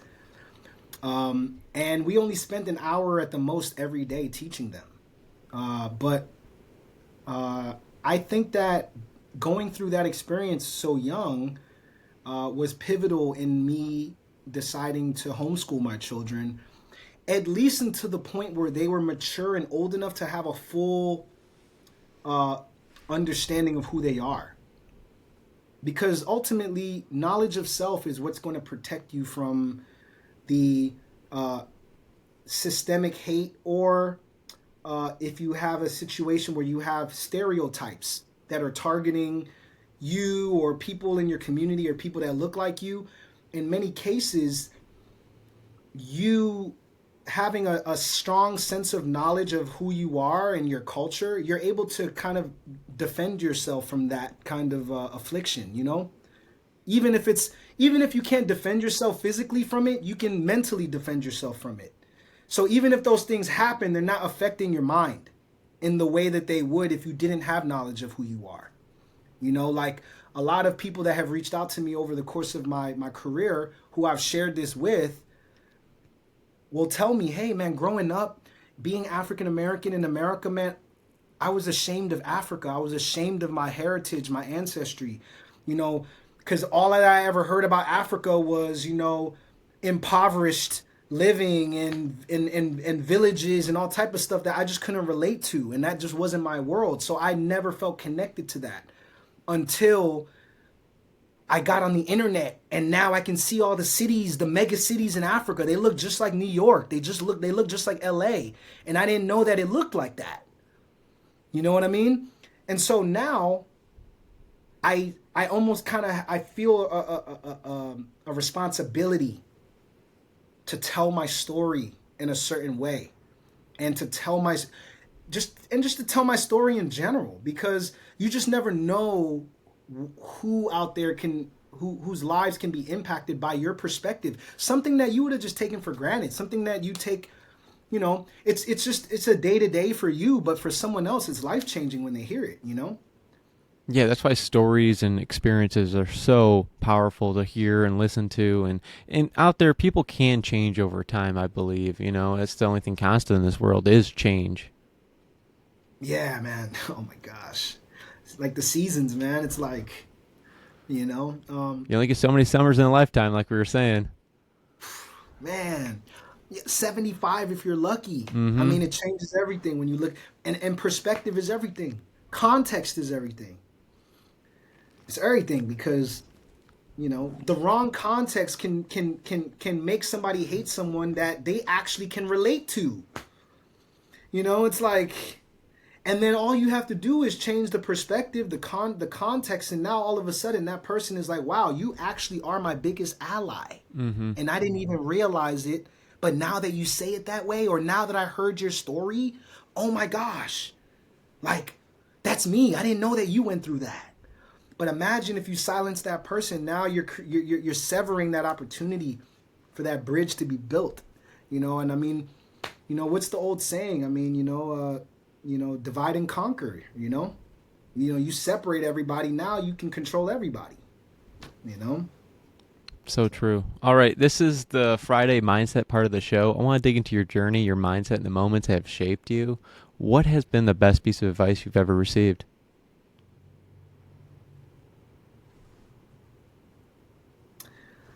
So, and I want to be very clear. I'm not religious, and Christ and Jesus himself was not religious. The reason was, most of the people that he condemned in the Bible, that's from the accounts that we have from that historical account, most of the people that he condemned were religious people. But here's what I will say. The best advice that I received was, if you put God first, and I don't care what religion you are a part of, what you will most likely find are people that are resourceful and people that are knowledgeable about a way of life that is older than what you have available to you in terms of a guidance. And so for me, that was my way to get to everything. It was through the Bible. It was through my faith, and that was instilled in me through my family, which led me to almost all the directions that I went. Whether it was health, whether it was how I treat and interact with people. I believe that because a love of God and a love of self was instilled in me very early, it was effortless for me to love other people. So I guess I say all that to say that if you learn to love yourself, you will discover the forces that created you. And in the process of you loving yourself, you now become a vessel for love, because love is the most powerful force on earth. And as long as you can be a vessel for love, you will always have the best experiences possible, no matter how bad of a situation or an environment that you are in, because of how you think and because you have a level of self-love and respect for yourself. You will naturally be a person that will attract others like that, and you will be a resource for those that need that from somebody. And I think that if you can start there by loving yourself, looking in the mirror and learning how to appreciate yourself and study yourself. Now you have internet, ChatGPT, you have YouTube, where you can find resources to learn from people that we could have never learned from before. Never had access to these people before. Today you do. So just start by learning to appreciate yourself. Love yourself. Look at your body. Ask yourself questions about your body. Ask yourself questions about your existence. And if you can just start there, I honestly, truly believe that every other answer that you have in life will slowly but surely show up for you and in places and in ways that you could have never imagined, so that, if you love yourself, it's going to be effortless for you to love others, and it'll be effortless for others to love you, because now you're showing them how to love you. Something I tell myself is what you are is God's gift to you, and what you do with it is your gift to God. Oh, man. Yeah, man. I mean, think about it. It's like being a proud father and you pour your whole life and resources into your child, and then, you want them to be able to pour that into others. You want to be able to see them flourish and impact, and show the world what you poured into them, so that the world can know, wow, look, this incredible person, wow, these parents created this person. Imagine how our creator feels about us, And so it's like, hey, I gave you all these experiences, good, bad, ugly, so that you could be the kind of person that I need you to be when others, that I want to pour into need people like you in their corner or in their life. Or, someone like Matthew to, say, hey, man, like, you have an incredible story. Let's tell it. Let's tell it to the world. Let's document it for history. So in 50 years, if we no longer have access to schools or we no longer have access to certain things, guess what? Somewhere, somehow, someone can find this archive and piece together our story as humanity. With that being said, what's one truth about life you wish more people understood?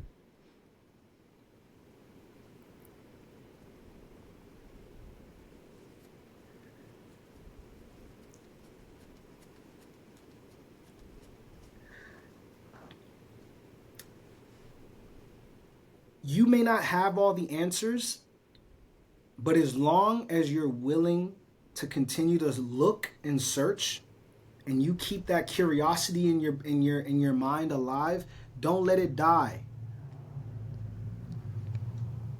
There is knowledge out there that will help you piece your entire dream together. Whatever your dream is, whatever your dream life is, whatever your dream is to be, whether you want to be a doctor, lawyer, nurse, engineer, artist, business owner, inventor, as long as you never kill that part of your brain that keeps you up at night to say, man, I wish I knew this. Man, I wish I could do that. How do I do this? How do I do that? Those questions, I believe, are God's way of reminding you what God created you to be. And as long as you continue to, you never give up, no matter like how hard things get, when it seems like, just keep knocking. Just keep knocking. You know, every day, if you could at least spend 30 minutes a day meditating on your dreams, your goals, what you want your vision in your life to be, and you actually do the work to find out how to make it happen, just like how you did. You had to do research on finding out, okay, how do I host this podcast? What kind of platform do I host it on? What kind of technology do I need so that I can do it efficiently and effectively and be consistent, so that I can show up every day, so that I can love this and enjoy this and continue to pour into it, regardless of the instant gratification or not. I think that part of us, I think we all have in us, and unfortunately, most of us let it die at some point, whether it's through school. Maybe somebody shattered our dreams that we loved and respected, and they shattered our dreams, and then we let that part of us die, or a bad experience, you know, where one of my favorite quotes, previous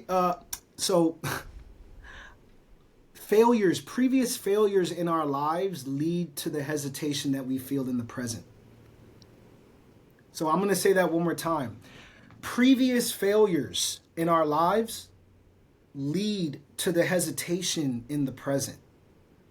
So in many cases, what we may have to do is reflect on those previous failures, but instead of allowing them to paralyze us and to create hesitation when opportunities come along, and especially timely ones like this one, like to tell our story, what we have to do is, for the rest of our lives, we have to fight that hesitation that is trying to stop us from doing what we know we're supposed to be doing right now. Do it now. If you have an opportunity, if something comes along and it was unusual, it was unexpected, or a request comes and something in your subconscious is telling you this is important, this is something you need to do now, do it now.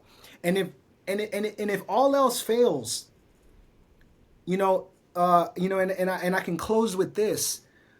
Out there, wherever you are, the phrase that you should be repeating the most in your mind every day is do it now, because time is our most precious resource.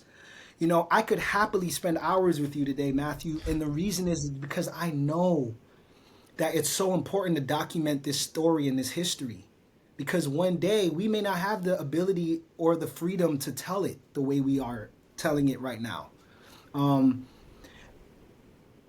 Do it now, not tomorrow. Now. Do it now. Because if you have that phrase repeating in your mind all day, every day, what you're gonna notice is you'll look back in 5 years and you will be completely indistinguishable from your peers. Because you'll look around and you'll have almost nobody to relate to. And the reason is because when people hear that voice in their head to tell them do it now, most people let that hesitation take over. I resonate with you so much when you said that, because that's what I do with this podcast. I just press record and I started the whole podcast. Did I have it all figured out? No. But I pressed the record button.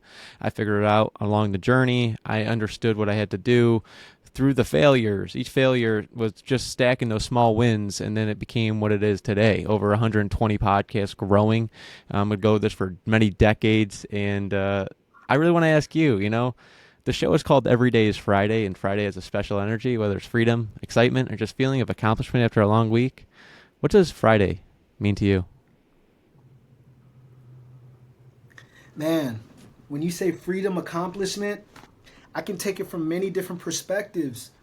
We were just talking about the scriptures and the principles from the Bible, where I source a lot of my inspiration from in my faith and my lifestyle, my practices, whether it's my diet, whether it's the reason I created Plant Wish, giving people access to the knowledge of the herbs that God created to heal us. Whether it's the dietary laws that God gave us and gave us promises for each one, the kind of foods to avoid or the foods to eat. Or talking about, at the end of the day, for me,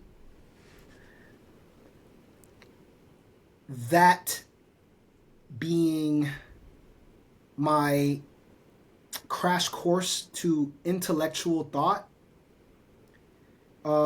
it was the first source of information where it was being spoken to me in an authoritative way. And then later on in my career, I became a scientist, and then I was able to use scientific reasoning to go through the Bible and then realize how, wait a second, they said do this or eat like this, but they didn't have the scientific reasoning or the scientific evidence to prove that this was actually correct, or that this was actually, something that would be beneficial, whether it's to your health or your mental wellness or to your lifestyle or to your social connections or your relationships in your life, your friendships, your marriages, and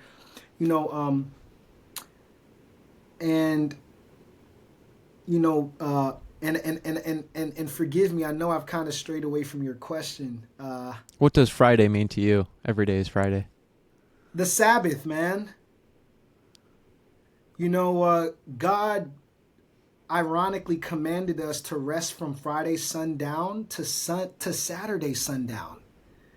And ironically, all humans around the world naturally want to relax between Friday night and Saturday night. It's just kind of built into us inherently.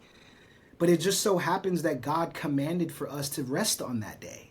From sundown Friday to sundown Saturday. No buying and selling, no trading, just family, prayer, relaxing, meditating, recharging. And so when I think about Friday, that's what I think about. And then I think about some of the most some of the most impactful times in my life. Spending times with my friends outside of school on Friday, going into Saturday. Or when I was a young athlete, Friday night going into Saturday were nights where I had to mentally prepare for the competition the next morning. Or as a professional soccer referee, having to drink over a gallon of water and that the night before, so that the next day I was overly hydrated. And what I found was days that I didn't drink a gallon the night before, I had half the energy that I had that Saturday, the next day. So Friday is a special day for me because it's a time of reflection, time of recharging. It's a time for spiritual gathering and harvesting of whether it's energy, time with loved ones and friends, resources, information, or just harvesting rest to make sure that you're available for those that love you, and so that you can show up the way God needs you to show up wherever you need to, Bring that every day is Friday energy into everyday life. Absolutely, man. And then remember, man, being at school, Friday, or, when you're at work and you're getting out of work and just that feeling, man, it's just unmatched. I don't know what it is, man. Even as a business owner today, I haven't worked a 9 to 5 since I was 19. So we're going on 15, 16 years, and I still feel special. I don't know what it is. It's not like I'm clocking out of work, but I'm not, I don't have Saturday off, but for some reason, it's just something about it. Yeah, that every day is Friday mindset is like anything is possible. You're celebrating and like new beginnings. Yeah, and it's like it's that feeling of, okay, technically my day's over, but it's not. There's so much more that's going to happen today. And I'm so excited to figure out what's going to happen now that I've gotten work done, or now that I'm out of school, or, wow, what else is going to happen today?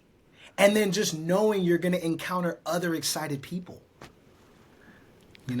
Yeah, man. Genius, man. Genius name, man. I appreciate it. And that's a wrap for this episode. I know the listeners got a lot of great value out of this. It's been an awesome conversation. I appreciate you being here. Thank you for sharing your stories and experiences. Man, hey, I appreciate you. Praise God, man, because at the end of the day, all glory to my creator, to my family, anybody or anyone that poured into me, and of course, praise God for people like you, your life. Thank you, for what you're doing for our community as humans.